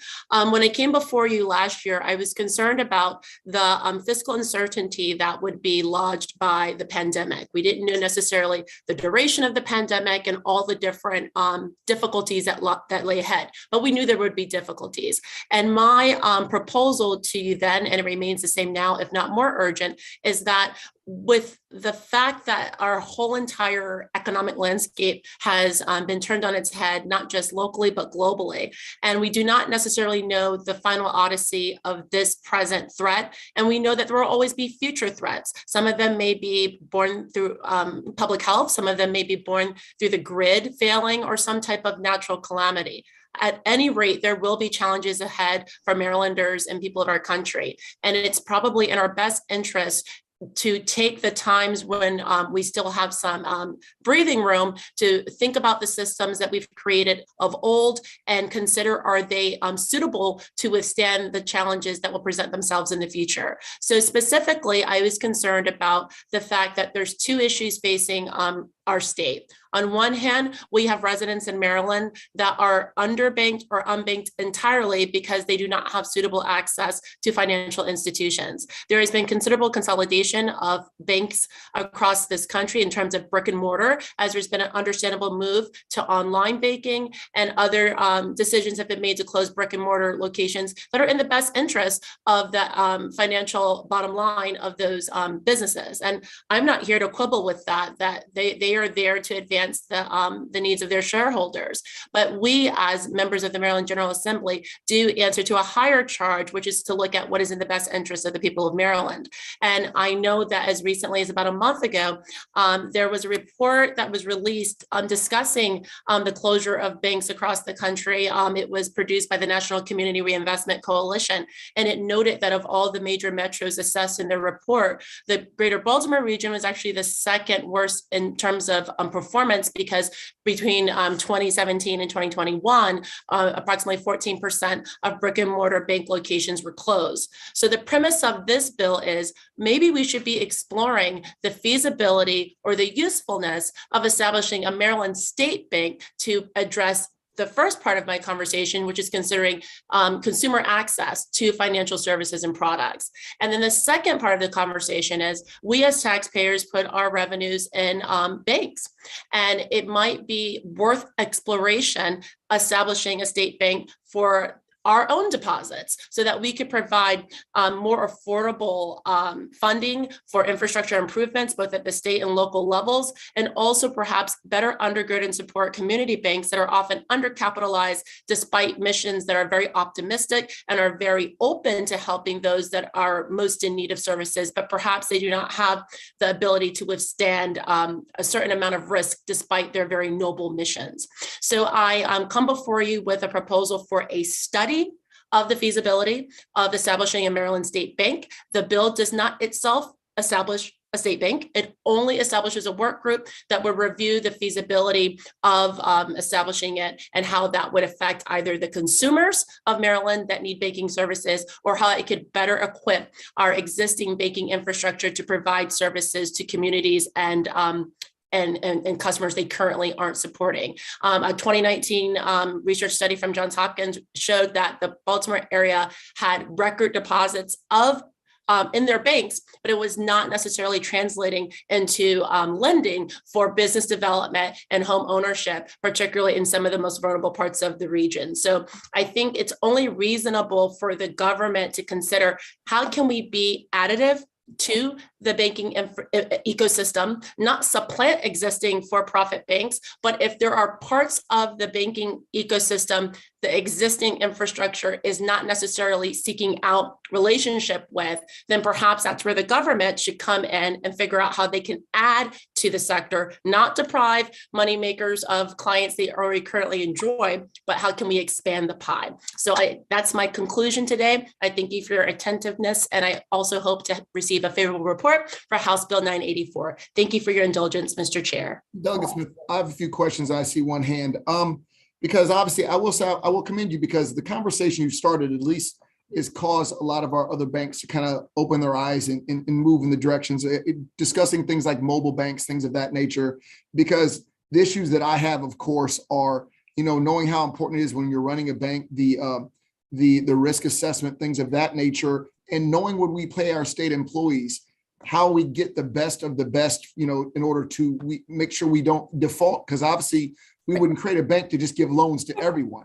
Right. And I say all that to say, because number one, I don't know when the last time I've been inside of a bank is. Mobile banking is obviously the wave of the future, which I don't believe they targeted Baltimore and closing banks. Vast majority, in fact, when I growing up, you could walk into a bank, it was the size of a football field because of all the tellers. And we've moved away from that. So I do believe that, while mobile banking is the banking of the future, I do know that you created a good conversation. However, I will say that in the research that I've had to do over the interim, I know that people are in love with the idea, but I'm worried that the idea in itself isn't something we can sustain. So I'll be looking forward to discussing this with you further, because I have done a great deal of research in the meantime. And it's not just about what feels good here. I want to make sure we, do something right. So thank you for your presentation. Delegate Adams. Thank you, Mr. Chair. And I guess, Delegate Smith, I have just one simple question, and I'll listen into the balance of the testimony. Yes, sir. Who do you have listed as members of the task force? Just a minute. It's a 17-member task force. So I'll just quickly, kind of read the summaries of, the groupings of where folks would come from. Just a minute. So we would have folks that would be appointed that would represent, kind of various state-related entities that are related to the governance of financial services currently. So I'll just give you a quick list of those. I'm sorry I asked you that question, and I really maybe could have done that offline. Can you tell me if there are any banks that are on the task force, like entities that would be? Oh, no, we would welcome that. I would welcome a member of the banking industry. So, for example, we want to ensure there are people there that understand both banks and credit unions, folks that represent the state, the governor's office, folks that represent, just consumer issues, because also the customers deserve to have a voice at the table just as much as industry. I am not one of these folks that wants to close the door on who's on the actual workforce force because I think it's important for as many stakeholders as possible to be a part of it so that we have a really honest and complete and comprehensive conversation. I never endeavored to put in a bill to establish something because I know it's such a highly regulated, sector. And I thought, all I want to introduce is a conversation so that people can figure out, is it worth doing this or not? As you can see from the fiscal note, it is designed to be something that doesn't require money to figure out if it makes sense. But what if we end up saving money off of really a non-existent investment in our awareness being better developed? Well, I mean, aside from the concern I would have about making sure whatever study or task force in balance is absolutely hearing from the banking community, the way that I understand banks are, they are, in the risky business of lending, and the interest rates they charge based on some version of how much risk they're willing to take, but they also are heavily regulated in a way that protects the consumer. And for I'm concerned, and I was last year, and we've heard this for a couple of years, but what we're doing in a state bank, should the legislature move in that direction, is you're passing the risk to ultimately the taxpayer, the voter, and that's going to be and that's so, because I think at the end of the day, my main question was, if the bill passes, will banks have substantial voice in what this work product is? And I think you answered the question. Thank you. I just wanted to add that. No. I'm sorry, I can't see you. I can't see you. Oh, there you are. So, no, just wait 1 second. We're going to have to. I apologize. We've got a lot of people testifying. I just want to get this out. I'm so sorry. Delegate Smith, you're doing a good job. We have Sean Vanetta. Vanetta, yes. Go ahead, sir. Great. So Chairman Wilson, members of the committee, my name is Dr. Sean Vanetta. I teach international banking and financial history at the University of Glasgow. I support House Bill 984. The bill will establish a task force to evaluate the viability of a publicly owned bank in Maryland. Task force members will examine the state's financial services network and determine whether a public bank can meet community needs not currently being met by existing institutions. In July 2019, the ABLE Foundation published my report, The Municipal Banking Movement, An Opportunity for Baltimore. My testimony draws on that study and a much wider public banking scholarship. Public banking is simply the public ownership of financial institutions. The key difference is that with public banks, Maryland citizens, not distant shareholders, own the business and define its objectives. Public banking shifts the purpose of financial activity away from short-term profits and towards long-term community development. Public banking aims to be more inclusive, more democratic, more transparent, and more accountable. Public ownership does not mean public management. Public banks are managed by experienced bankers. The public set objectives consistent with the bank's need to generate revenues, and bank managers work to meet those objectives consistent with long-term goals for ongoing safety and soundness. Public banking is a complement to private banking, not a substitute. Effective public banks work with community banks, credit unions, and other mission-driven lenders, multiplying their capacity to invest in worthwhile projects. I support House Bill 984 because it offers a prudent plan for evaluating the opportunities and challenges of public banking in Maryland. Policymakers and the public must have confidence that a publicly owned bank will meet community needs.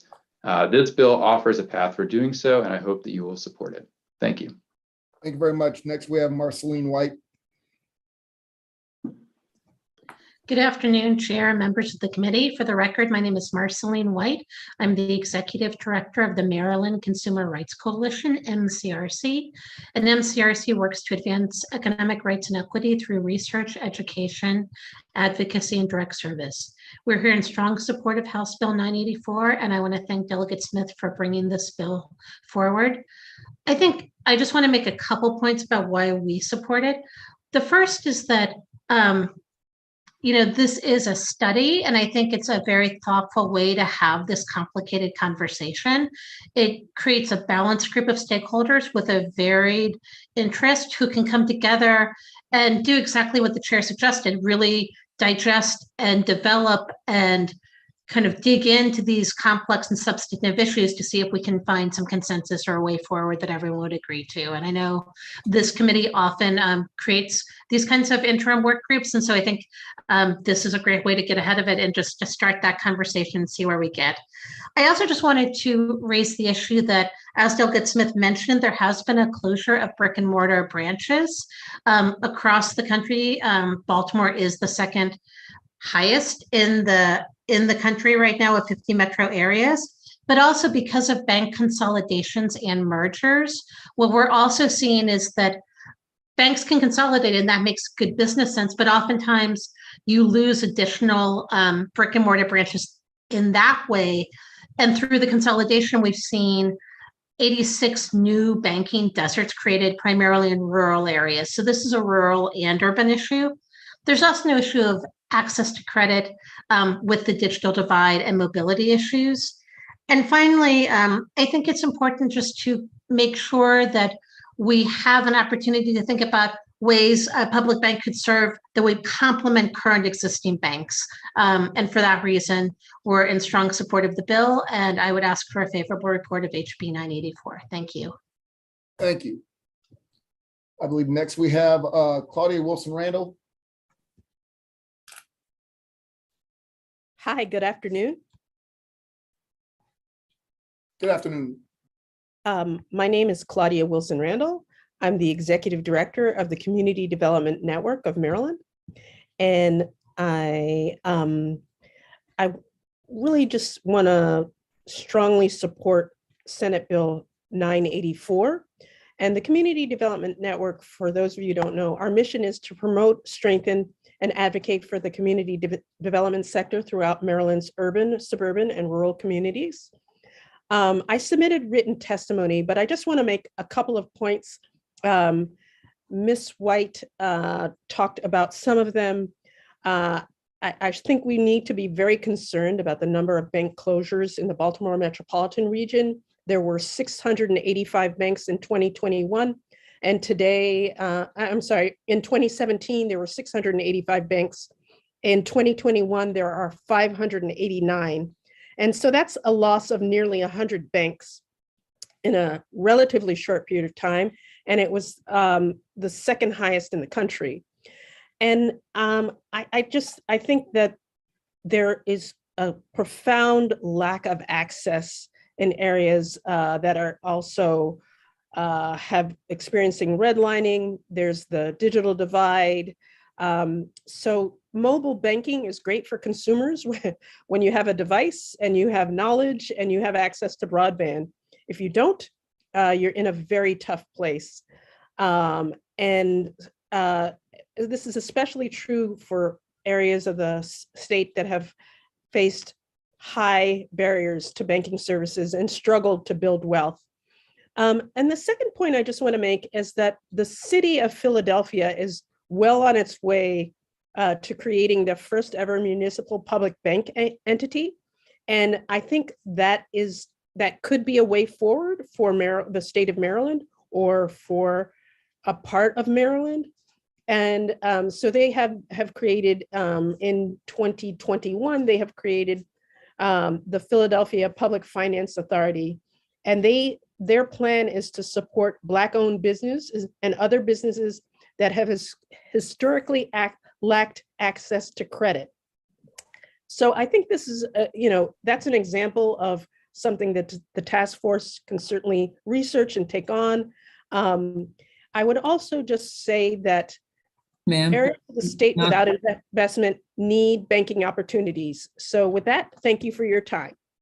Thank you. Last on the favorables, we have Chris Meyer. Thank you, Mr. Vice Chair and members of the committee. My name is Christopher Meyer. I'm a research analyst at the Maryland Center on Economic Policy. We are a nonpartisan nonprofit organization that works to build equitable prosperity in Maryland through research-backed policy. And we're strongly in support of House Bill 984. Banking is an essential part of Maryland's economic infrastructure, but today too many are locked out by structural barriers. According to data from a 2019 survey by the Federal Deposit Insurance Corporation, there were about 90,000 Maryland households that were unbanked, and about 380,000 who relied fully or partially on services like check cashers and bill payment services. More than 100,000 Maryland households relied fully or partially on non-bank credit like pawn shops and payday loans. Nationwide, lower income households were 4 times as likely as higher income households to lack bank access. Black and Latinx households were 5 times as likely as white households to lack banking access. Those with disabilities were 3.6 times as likely as people without disabilities to lack banking access. Half of people who are unbanked named minimum balance requirements as a reason. 1/3 named fees that were too high, and 1/3 named fees that were unpredictable. The study group proposed under House Bill 984 is a common sense first step to gather information about public banking. It does not commit Maryland to any subsequent action. Increasing banking access would benefit our overall economy by increasing access to credit for housing, vehicles, and business formation, and getting households more opportunity to build credit. One last point, opponents have pointed to business loans made through the Paycheck Protection Program of an example of why a public bank isn't necessary. But in fact, according to an October 2021 article from the New York Times, from the very start of the Paycheck Protection Program last year, it was clear that minority entrepreneurs, especially Black business owners, struggled more than white borrowers to find a willing lender. Thank you, and I ask for a favor. Thank you, Delegate Howard. I can wait till Bob or to the end. Okay, we'll go to the unfavorable. Bob N. Thank you very much, Mr. Chairman. Can you hear me? I got you. Thank you. Thank you very much. Robert Enton on behalf of the Maryland Bankers Association. You have our written testimony, and we're very much in opposition to this bill. I've been dealing with this bill, I think, going back to 2008, 2009. And the General Assembly, the legislature, has never seen fit to enact legislation to create a state bank or, quite frankly, to even study the issue. I understand that this is a task force, but I appreciated the question from the chairman. When you look at the makeup of the task force, there is no banker named in this task force whatsoever. So let me point out a couple of things.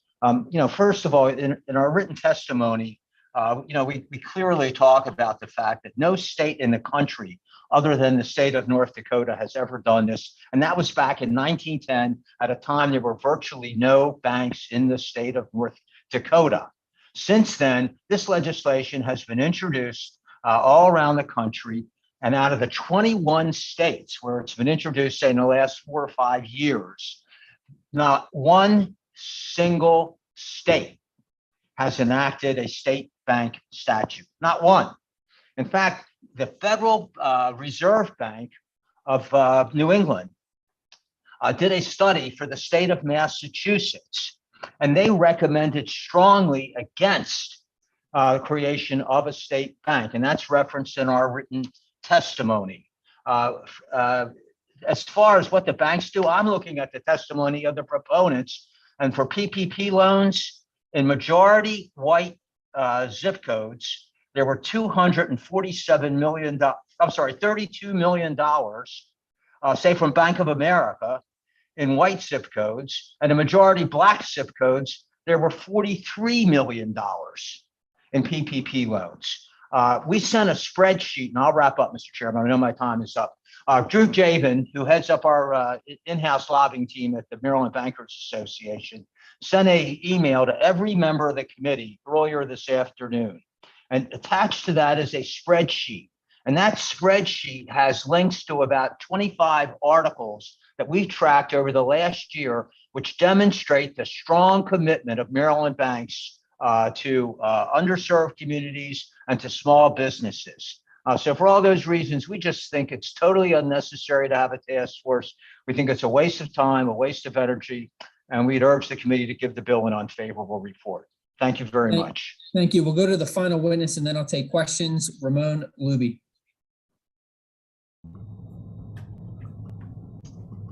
Thank you, Mr. Vice Chairman. Good afternoon. My name is Ramon Luby. I'm the president and CEO of the Maryland Bankers Association. Since 1896, the MBA has represented banks in Maryland and helped to support a safe and competitive marketplace for Maryland consumers and businesses. You've heard from Mr. Enton about our concerns. I will just go just a little bit further and say this, that Maryland banks are clear-eyed about their commitment to the communities in which we serve. Financial education and inclusion have been at the forefront of our work, coming out of the tremendous efforts that banks of all sizes led to support nearly 1 million jobs through the facilitation of PPP programs. And I may point out that was done all while banks were closed. No one was going into physical locations, which demonstrated the efficacy of the investments that banks have made over many decades to ensure multiple channels of serving their customers. Through programs such as the Bank On Initiative, banks have provided access to safe and low-cost accounts to help support consumers' financial goals. This has been borne out a little bit by, I think, one of the proponents talked about the 2019 FDIC study of the unbanked. I want to take a second just to highlight 2 points. The first is Maryland was lower in the number of unbanked here in the state versus nationally. Nationally is 5.4. As of 2019, it was 3.8% here in Maryland. Additionally, if you take a look at the trend in 2015, you had nearly 5% of the population unbanked.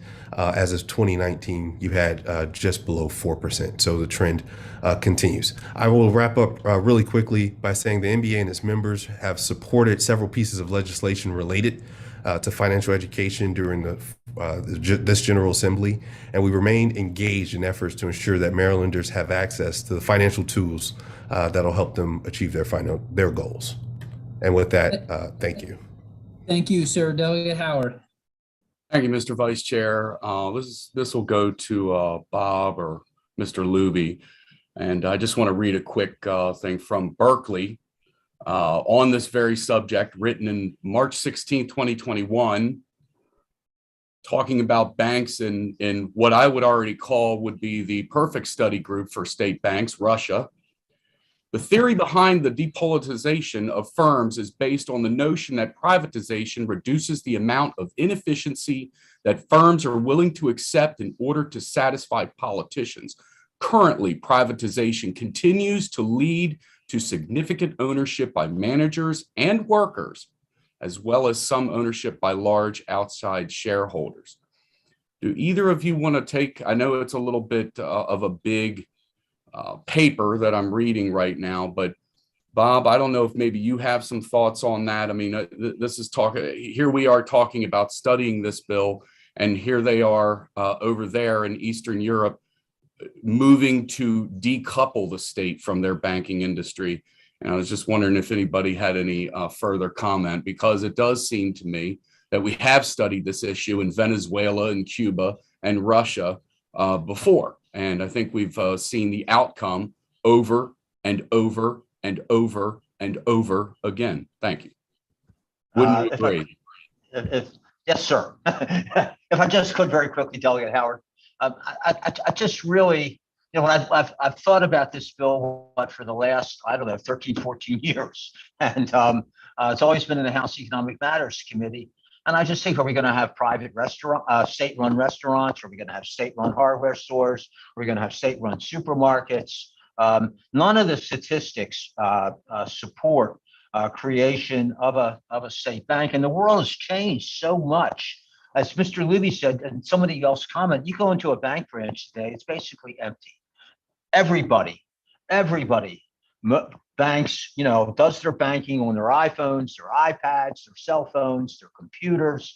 And we are totally committed to making sure that everybody in the state of Maryland has access. I heard the number 90,000 people were unbanked. It's a number I heard one of the proponents say. And that's 90,000 people out of over almost 7 million. So I think we have private enterprise in this country. We have private enterprise in Maryland. And I think the last thing we need to do is have the state get involved in banking. I mean, are they going to have FDIC insurance? We have regulation, but we still have private enterprise that makes the loans. Who's going to regulate the state bank? Who's going to examine it? I just think it's it doesn't really make sense at all. And Thank if I could just to follow, and Bob, you and I have fought and tussled because, you know, there's things that I'm not very happy with some of the banking, especially after the collapse in 2008. Right. And those type of things. You and I have gone round and round. You've always been a worthy opponent, and not in all things, obviously, but you know, in our discussions sometimes. And I agree. I think you're absolutely right. And where I do think that there is, you know, always room for improvement. I think that you guys are always looking to improve. So that being said, thank you for the latitude, Mr. Vice Chair. Yep. Thank you, Delegate Adams. Howard.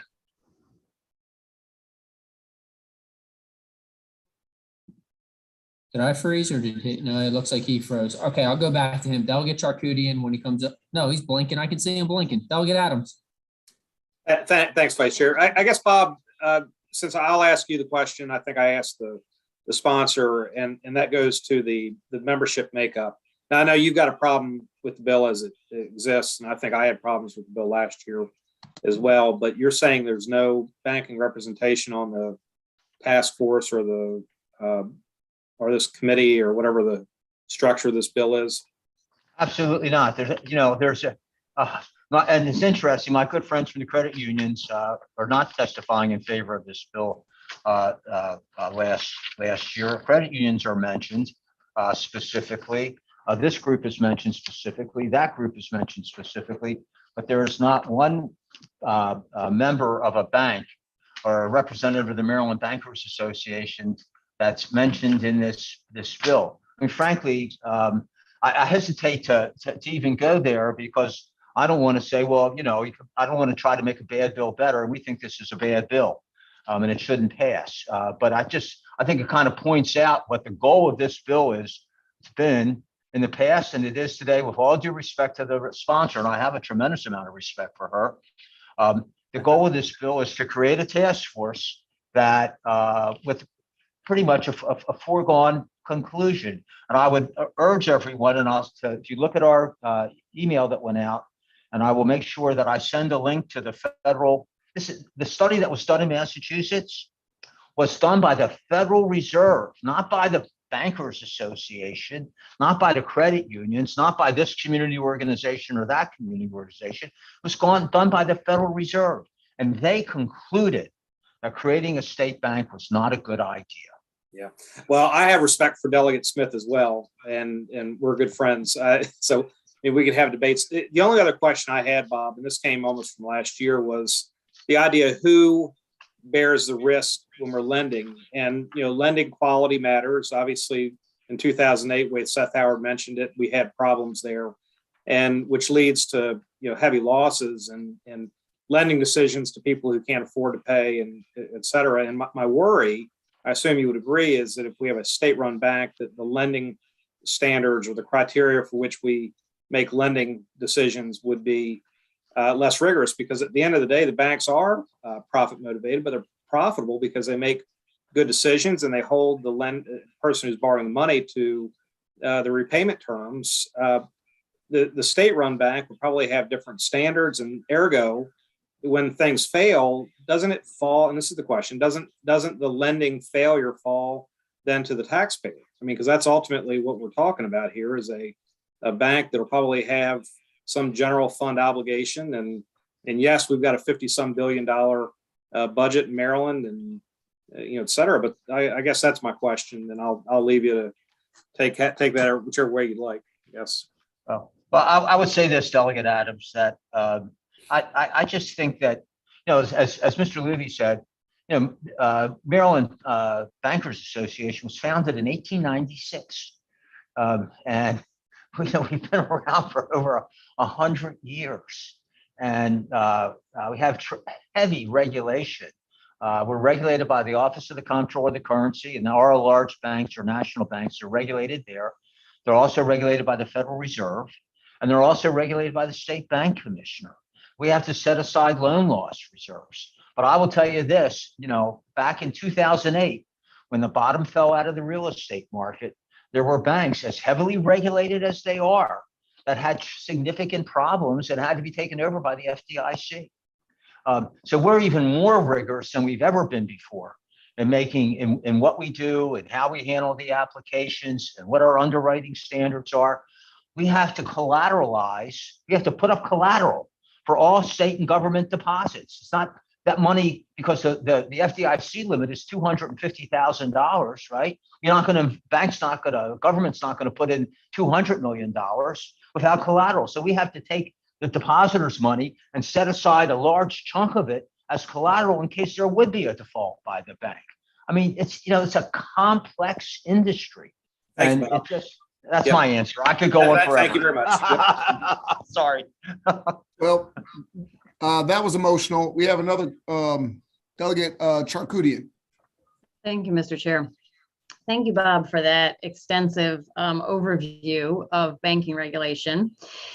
And I just want to point out that it is the role of government in a free market economy to step in when there are market failures. And in fact, everything that you just described are examples of government stepping in when there are market failures. And that's where those regulations come from, because there are imperfect information and other issues that make it such that banking by itself with no regulation would fail utterly for the general good. So thanks for walking through all that and really highlighting the role for government. And the way that I see where we are now is we're asking another question. We're asking the question, within the context of appropriate roles for government and responding to market failures, where are the gaps? Where are the market failures? And is there a role for a state bank as a response to that? And the answer, as I read this, could be yes, or it could be no, or it could be some nuanced sort of answer in between. And what I'm hearing you say, Bob, is this question was asked and analysis was done in Massachusetts, and the answer was no.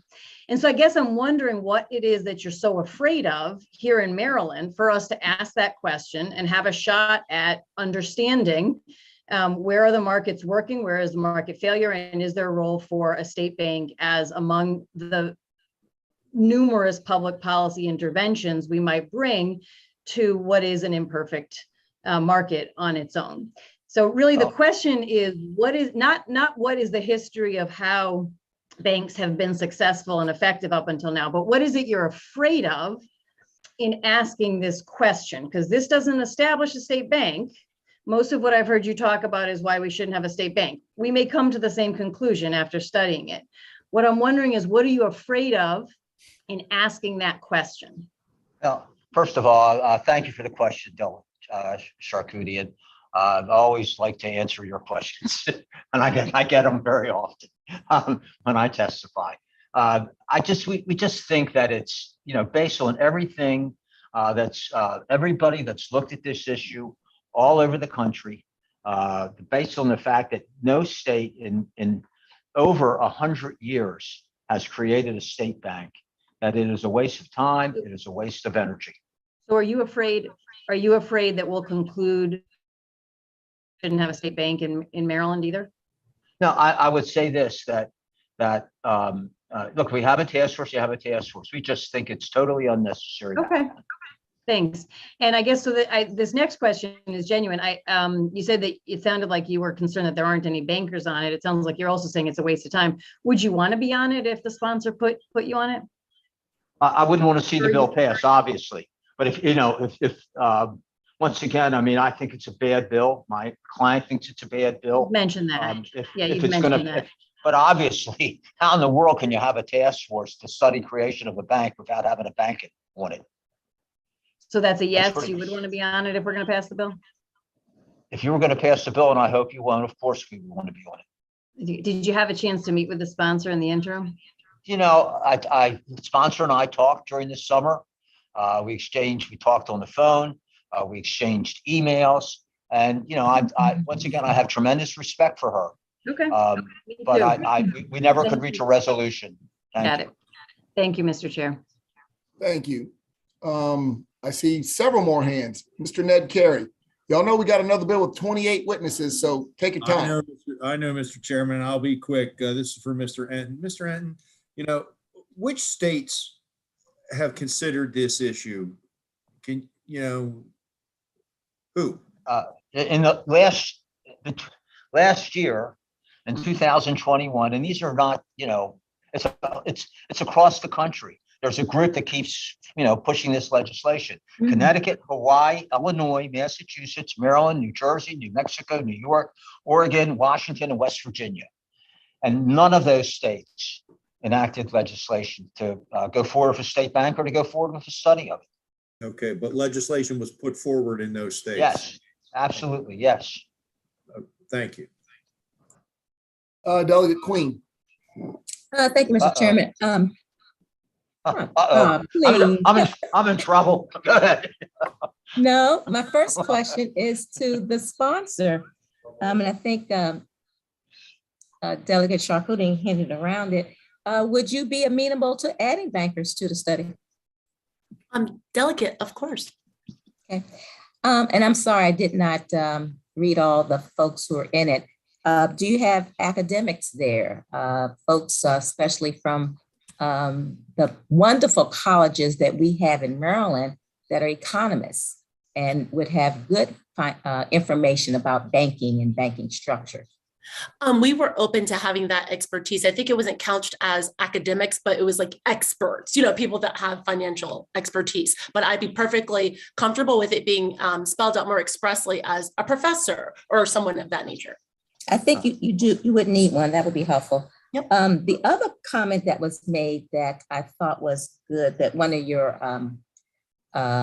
witnesses said, they talked about the idea of a public finance authority. Public finance authority isn't typically thought of as a bank. Mr. Enton, would you have a problem with the public finance authority? No, I would say this, that, last year, Maryland Bankers Association very strongly supported a bill put in by Delegate Learman, which passed out of your committee, I think unanimously, that created, asked to create a loan program where banks and credit unions and other lenders would participate in a government-sponsored program to work to get loans made, whether it would be through a guarantee program to get loans made in underserved areas. We have had in the past programs to deal with the Chesapeake Bay and other types of lending issues where we've incentivized banks and credit unions to make those loans. Sometimes HCD makes mortgage loans, but they're not a bank. Understood. I know that answer. I just wanted to make sure everybody else was aware of that. Also, I make what one you other mentioned comment? is happening in Philadelphia. It's not a bank. It is a public finance authority, which is a very different animal, which should be And something. Bob, we're not, but you gotta wait till there's a question posed, buddy. We'll be here all day. Sorry. Okay, guys. I think I got my answer. Thank you very much. Mr. Chair. You rang it out of them. We typically don't keep going back and forth, guys. Okay, I was asking if I could just say something because I thought it was just a point of clarity. It would take 1 second. Okay. The North Dakota Public Bank has no consumer banking component to it except providing student loans. It is a banker's bank, or it provides loans to jurisdictions. So we've talked a lot about consumer banking as part of this task force, but that's a component of it. The other part was looking at being a banker's bank model that would support jurisdictions with low fee and low cost loans for capital investments. So I just want to make sure we didn't leave that out. That's it. Okay, and colleagues, thank you guys for, as always, beating up on Dr. No, Robert Enton. So we appreciate that. At least he knows where he stands in this committee. Thank you, Mr. Chairman. Mr. Luby, did you already testify? He did. I did, Mr. Chairman. Oh, so all Thank those, you. wow, so they all came back to Bob. All right. Well, I believe, well, so I guess we're done with that hearing. Thank you guys very much. We have one more very long hearing. This is Delegate Fennell's bill.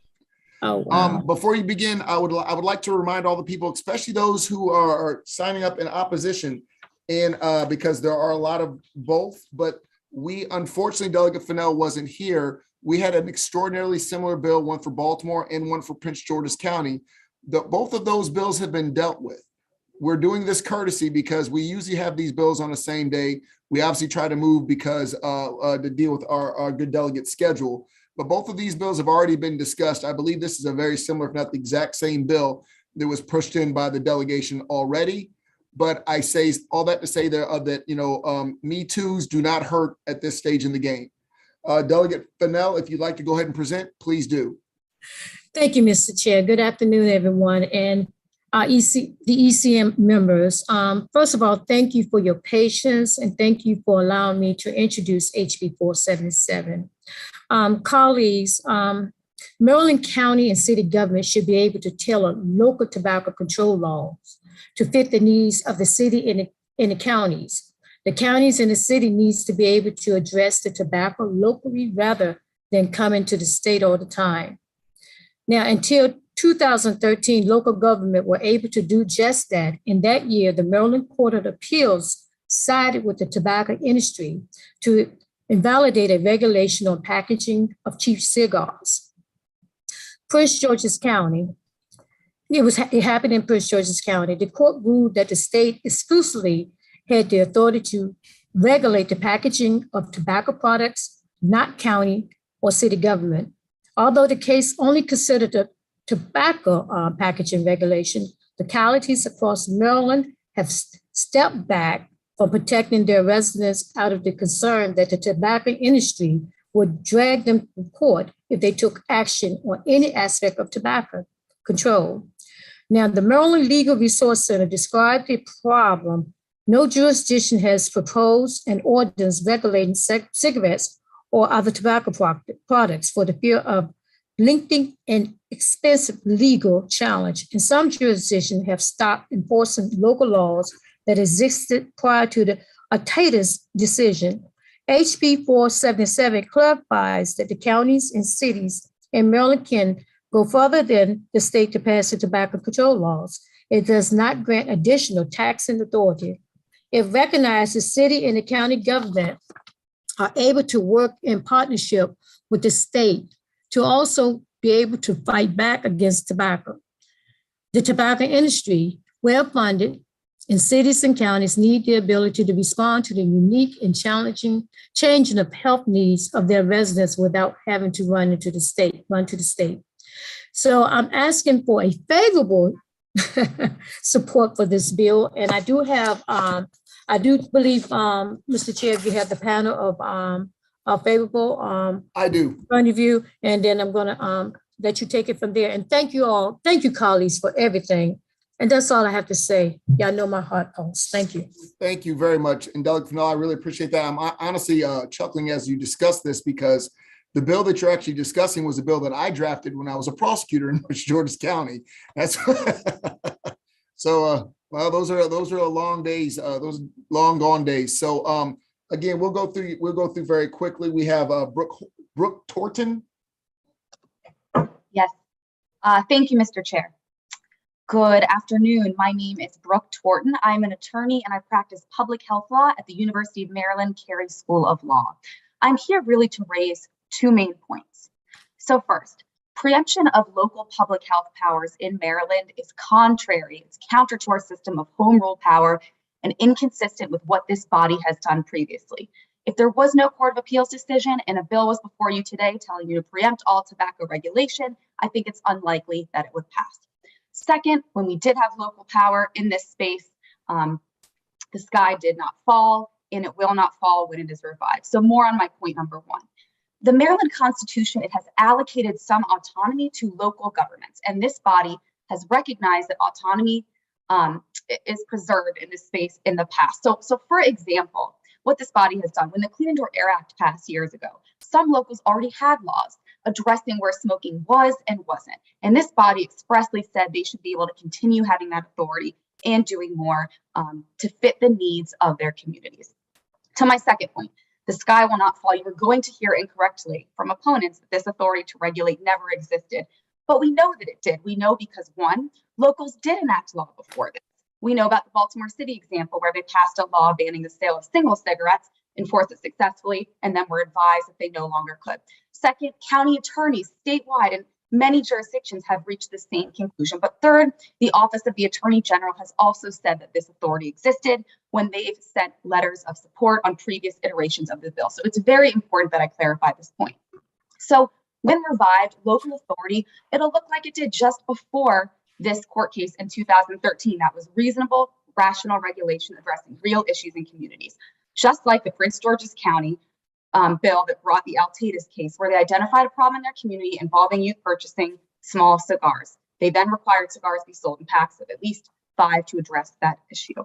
So for these reasons, I ask the committee to issue a favorable report. Thank you. Next, we have Rami Eck.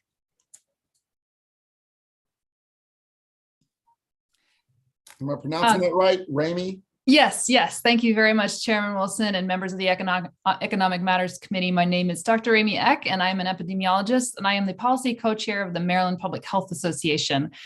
We are a nonprofit statewide organization of public health professionals dedicated to improving the lives of all Marylanders through education, advocacy, and collaboration.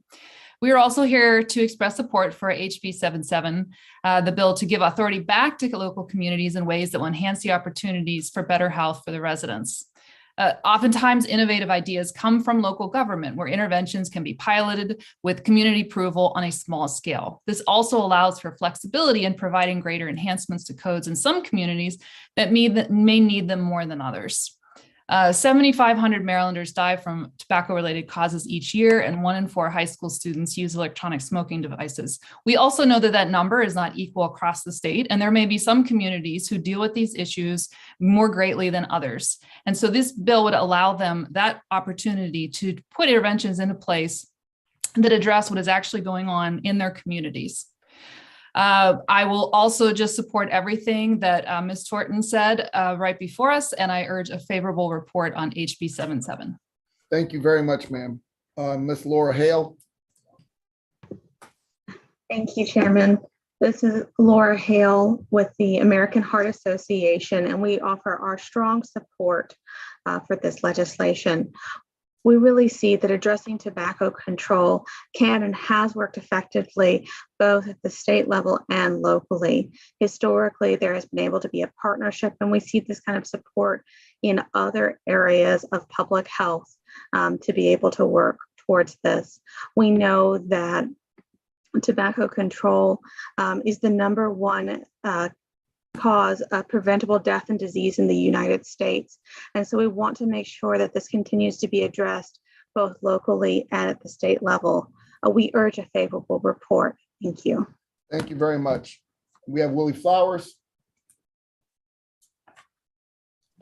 Thank you, Mr. Chairman. My name is Willie Flowers. I'm with the NAACP Maryland State Conference. We're very happy to be a part of this coalition to move forward a favorable report on House Bill 477. There are many dynamics. You have the testimony, but there are a few key dynamics to the legislation. The one being the awesome negative impact it has on Black and Brown communities.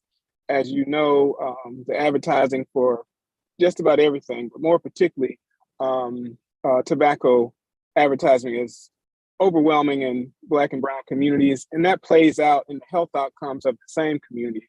And, you know, it's almost like the young people don't have a chance to have a decision about the education around the details of tobacco, whether it's smokeless or otherwise. So the goal is just to give local control to communities and people who are concerned about these outcomes, and to reduce the awesome number of people who are dying from cancer-related illnesses across the board. It's 7,500 in Maryland. The deaths nationwide quadruple what we see with COVID. So it's a state of emergency. And this bill will give us an opportunity at local level to really have an influence to counter what's happening now. So, you know, we appeal to you, appeal to the committee for a favorable report. So thank you. Thank you very much. We have Jocelyn Collins. Good afternoon, Chair Wilson, Vice Chair Crosby, and members of the House Economic Matters Committee. On behalf of the American Cancer Society Cancer Action Network, we stand in strong support of this legislation. Tobacco preemption is a significant and quiet threat to public health that affects health equity. Tobacco use is the leading cause of preventable death and disease here in Maryland, taking 7,490 lives yearly. Our ability to continue to make progress against cancer relies heavily on eliminating these inequities that exist in cancer prevention and care, including tobacco policies on the local level. While individuals should have equal opportunity to live a healthy life free of big tobacco, they continue to impede this. For example, in Baltimore, there are 5 times more tobacco retailers per square mile in the lowest income neighborhoods than the highest income neighborhoods. We also see in Prince George's County, there's oversaturation of tobacco retailers. As we know, the tobacco industry has used menthol for decades to target Black and brown communities intentionally and aggressively for addiction to addictive and deadly products. As a result, African Americans consistently report the highest prevalence of menthol cigarette use. The need for localities to be able to resume authority over tobacco control is not only needed, but a must. If COVID taught us anything, it taught us that localities' authority to regulate is vital, especially as the CDC names smoking a risk for developing severe illness from COVID-19. Again, we ask the committee for a favorable report of HB 477. Thank you. Thank you, Alex. Casper?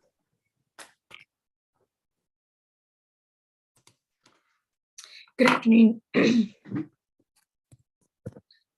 Good afternoon, Chair Wilson and members of the committee. Thank you for the opportunity to provide comments.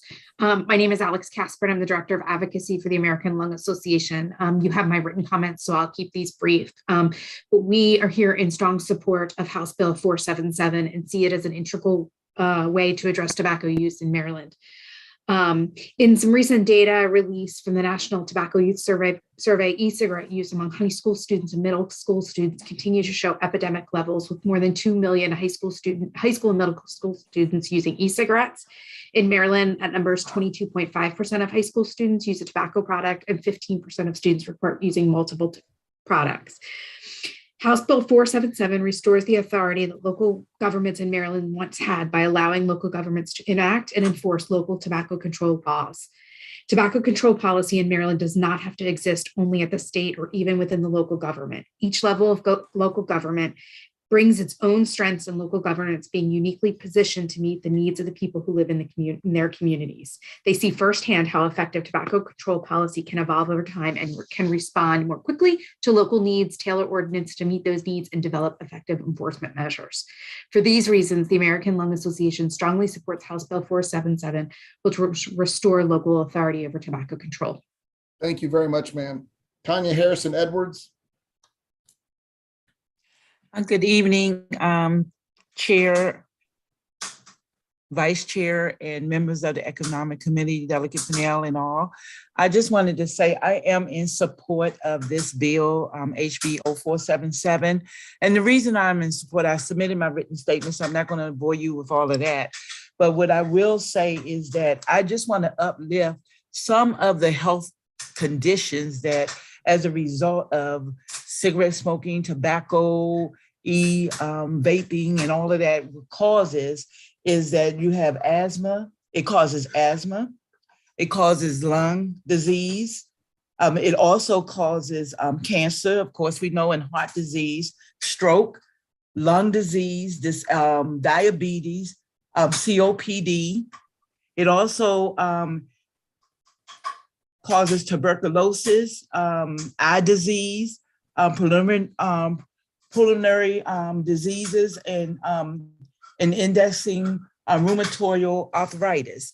And so with that being said, considering everything that's going on, I believe that we should have the opportunity to regulate and control the sale and use, and have the jurisdictions come back to the local state and local communities to regulate, to stop the sale to youth. I started smoking when I was like 13, 14. My mother didn't even know. I'm just being real. And so I am a reform. I don't smoke anymore, but it was so easy for me to get cigarettes. It was so easy for me to smoke. And so we have to figure out a way how we can regulate and enforce. See, the problem, I believe, is the enforcement of this. And so we need to find a way to give the local municipalities and jurisdictions to enforce this law. I see my time is running out. That's all I have, but I'm in favor. Todd Turner. Good evening, Chair Wilson and Vice Chair Cosby. I think this is the first time I've been before the Economic Matters Committee. I want to congratulate you on your ascendancy to the chairmanship. I also want to say hello to my former colleague, Delegate Andrea Harrison.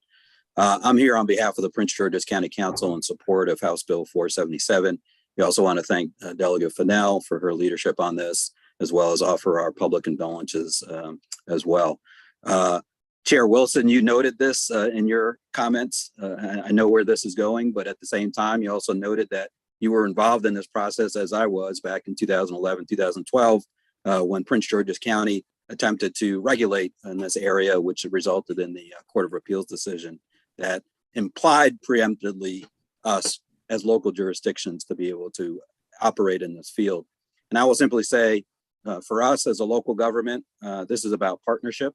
Obviously, we know we work together with the state and the new entity that you created a couple of years ago in order to enforce tobacco laws here in the state of Maryland. And so our Department of Health, our police department, our Department of Permits, Inspection and Enforcement, and others are deeply involved in making sure that tobacco is appropriately distributed to those who are eligible to receive it. And so this bill obviously would seek to restore some of that authority locally that was taken away during the Court of Appeals decision. Obviously, I know where this bill is headed today. I would just ask, Mr. Chairman, given the importance of this issue, and to my other colleagues at the state level, that perhaps there's an opportunity for us to continue this discussion as work in a task force or work group to see if there's a means to coming to a resolution that serves both the state and us as local jurisdictions. So I appreciate that, Mr. Chairman, and I'll conclude my comments there. And Mr. Councilman, I'll just say briefly, yeah, I remember when we were working on this. So I'm not just giving up. Even if the bill itself doesn't pass, that doesn't mean we're not going to do anything from this office with using my counsel, things of that nature, because I did hear the issues that were brought to my attention. So we're going to make sure we address them either way, okay? Not just appreciate it very much, Mr. Chairman. We're willing to assist in any way that we can, at least during the time that I'm still a council member. Right, that's the way we're all feeling it. So I appreciate you. Take care, bud. Take care. All right, next is DePaul Nibber. Nibber. Thank you, Mr. Chair, Mr. Vice Chair, members of the committee. My name is DePaul Nibber, representing the Maryland Association of Counties in strong support of House Bill 477. As you've already heard, this bill undoes the harm caused by the Altatus v. Prince George's County decision, which handcuffed the ability of local governments to regulate the sale, distribution, and packaging of tobacco products.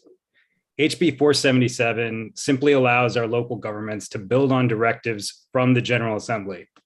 We should be clear that Altatus undercut this body and hurt Marylanders as a result. The General Assembly has made it clear that it intends to protect children from the harms of tobacco and tobacco products, but Altatus has prevented any local government from taking action to bolster and reaffirm the enforcement of state law. I was staff to the Baltimore City Council when it attempted to stop tobacco sales within certain distances of schools, areas with repeat violations for sales to minors. Altatus was cited as a roadblock. I was a member of the Baltimore City Health Department when we sought local authority to prevent the sale of loose cigarettes, which overwhelmingly make their way into the hands of minors.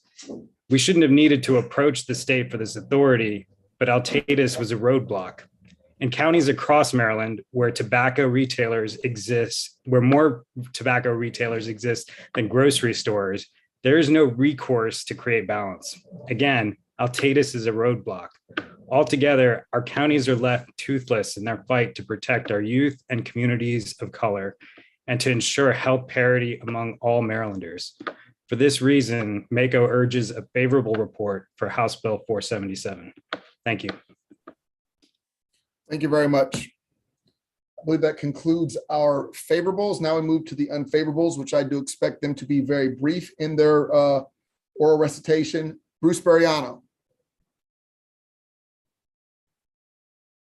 Bruce, I see you jumping in and out. I know you're still using a flip phone, so are you there? Apparently the dial-up isn't working. Chairman, Mr. Chairman, can you hear There he me? is. I'm sorry for the technical difficulty. For the record, Bruce Bariano here on behalf of the tobacco wholesalers in strong opposition to this legislation. The only difference between this bill and the bill 442 that was acted upon previously is that bill dealt with Baltimore City. This is a statewide bill. I would urge an unfavorable report, and I would urge a vote unfavorably for this bill, as was done with House Bill 442. Thank you very much. Thank you very much. Next, we have Candace Gott. Thank you, Michaela. Good afternoon, Chairman. Thank you for allowing me to be here to speak today. I am here on behalf of the Maryland Vapor Alliance, which represents small business vape shops in the state of Maryland. I will be very brief. This bill is a logistical nightmare. It takes the power away from the state and it hurts small business. I'm asking for an unfavorable report today. Thank you.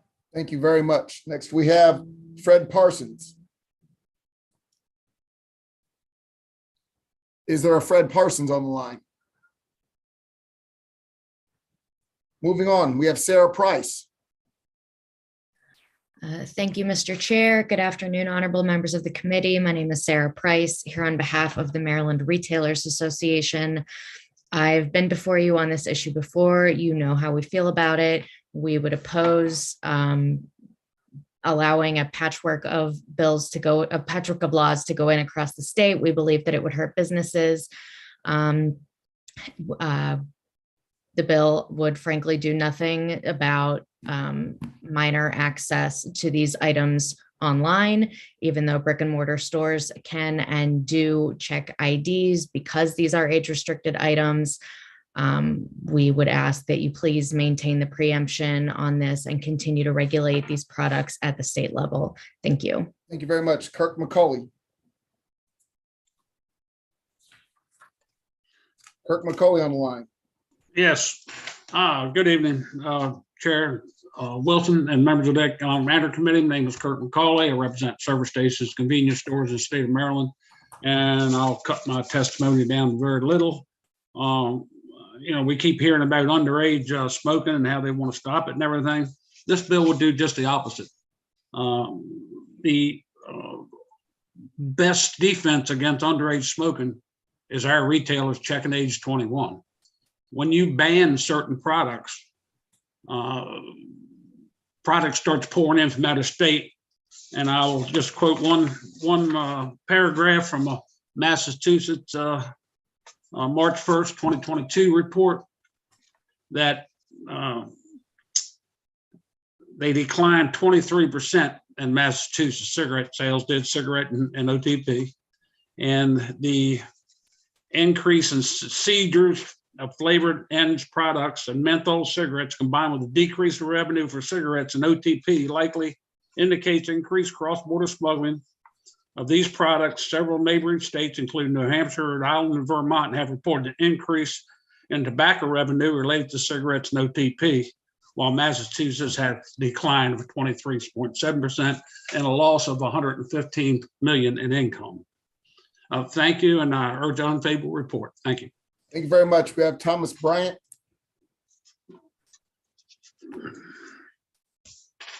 Is there Thomas Bryant on the line? Moving on, Mike O'Halloran. Good afternoon, Mr. Chairman, members of the House Economic Matters Committee. For the record, my name is Mike O'Halloran, here today in opposition to House Bill 477 on behalf of MAPTA, whose members own and operate gas stations and convenience stores throughout Maryland. If I could adopt the testimony I offered for House Bill 442 and House Bill 1341, as the chair acknowledged, this committee has already acted upon. So with that, requesting a favorable committee report. Thank you. Yes, you can, and thank you very much. Next, we have Debbie Robbins. Is Debbie Robbins on the line? Matthew Bowl. Good afternoon, Mr. Chair, members of the committee. Matthew Boley of Rifkin Weiner Livingston here on behalf of the Premium Cigar Retailers Association of Maryland. We are here today in strong opposition to HB 477. Mr. Chair, I heard you. I will not repeat my remarks from HB 442, as that legislation was substantially similar to this bill. With that noted, on behalf of our Maryland Premium Cigar Retailers, we respectfully request an unfavorable report. Thank you very much, sir. Nassar Chima.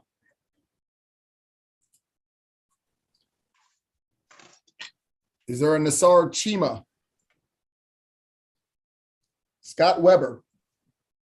Thank you, Chairman Wilson and honorable members of the Economic Affairs Committee. For the record, Scott Weber, founder of the Vaping Awareness Public Education Society. We're a nonprofit public health advocacy organization, and we're spearheading the fight against cigarette addiction. And in deference to the clear notice provided by the chair regarding the present unfavorable status of similar companion legislation, I'm going to defer my comments to my short written testimony regarding the wording of the bill. But I do wish to point out my inclusion this time of a somewhat silly but numerically plausible table on the number of potential local law combinations if this body were to walk down that path of unfettered local autonomy. That number approaches the nearly incomprehensible 170 trillion combinations based on simple middle school math. It's the view of the Vape Society that public health matters in Maryland should be fair, uniform, and universal throughout the state, not incomprehensibly varied. So with that, I see the rest of the time ask for an unfavorable report, and thank you kindly. Thank you. We have Mark Sini. Good afternoon, Chairman Wilson and members of the Economic Matters Committee. My name is Mark Sini. I'm the General Manager of James Kurtz Inc., which is a group of 5 service stations in the Silver Spring, Maryland area, all of which sell tobacco products. The sale of tobacco products is a significant profit center for us. We sell about $40,000 worth of tobacco products per month at the 5 locations. And out of that, we generate a profit of about $6,000 a month or $72,000 per year. So to take away that profit center or to diminish it in any way would exacerbate the difficult times we're already facing with COVID, trying to find employees, declining sales, rising costs. Has anybody seen the price of fuel lately? Moreover, if the bill makes it more difficult for our customers to purchase these products by raising minimum age requirements or by restricting the type of products we can sell, then inevitably they're going to go somewhere else to buy the exact same products, even if it requires crossing state lines. If you can go from Silver Spring, Maryland to Virginia in about 25 to 30 minutes and purchase up to 5 cartons of cigarettes per day at a significantly lower cost. So when we chase our customers to another state or county or city, we lose out on our sales and profits. So when they cross state line, Maryland loses out on their tax revenue. Another thing that's disconcerting is giving the authority to the 23 counties and 157 municipalities in Maryland, the carte blanche authority to make up their own rules and regulations. If they change the laws in Montgomery County to make them more stringent and they don't in PG County, then we would be at a distinct competitive disadvantage and would create mass confusion for our employees and our customers. In conclusion, I maintain that smokers are going to smoke. Therefore, there's no justification for injuring small business or reducing the tax inflow for the state of Maryland. Thank you, sir. Thank you. Appreciate it. Thank you for your time. Colleagues, thank you guys for your diligence today. It was a long day on the floor and then a longer day in the hearing. Thank you guys for your diligence. I will see everybody tomorrow morning at 10 a.m. Thank you guys. Have a wonderful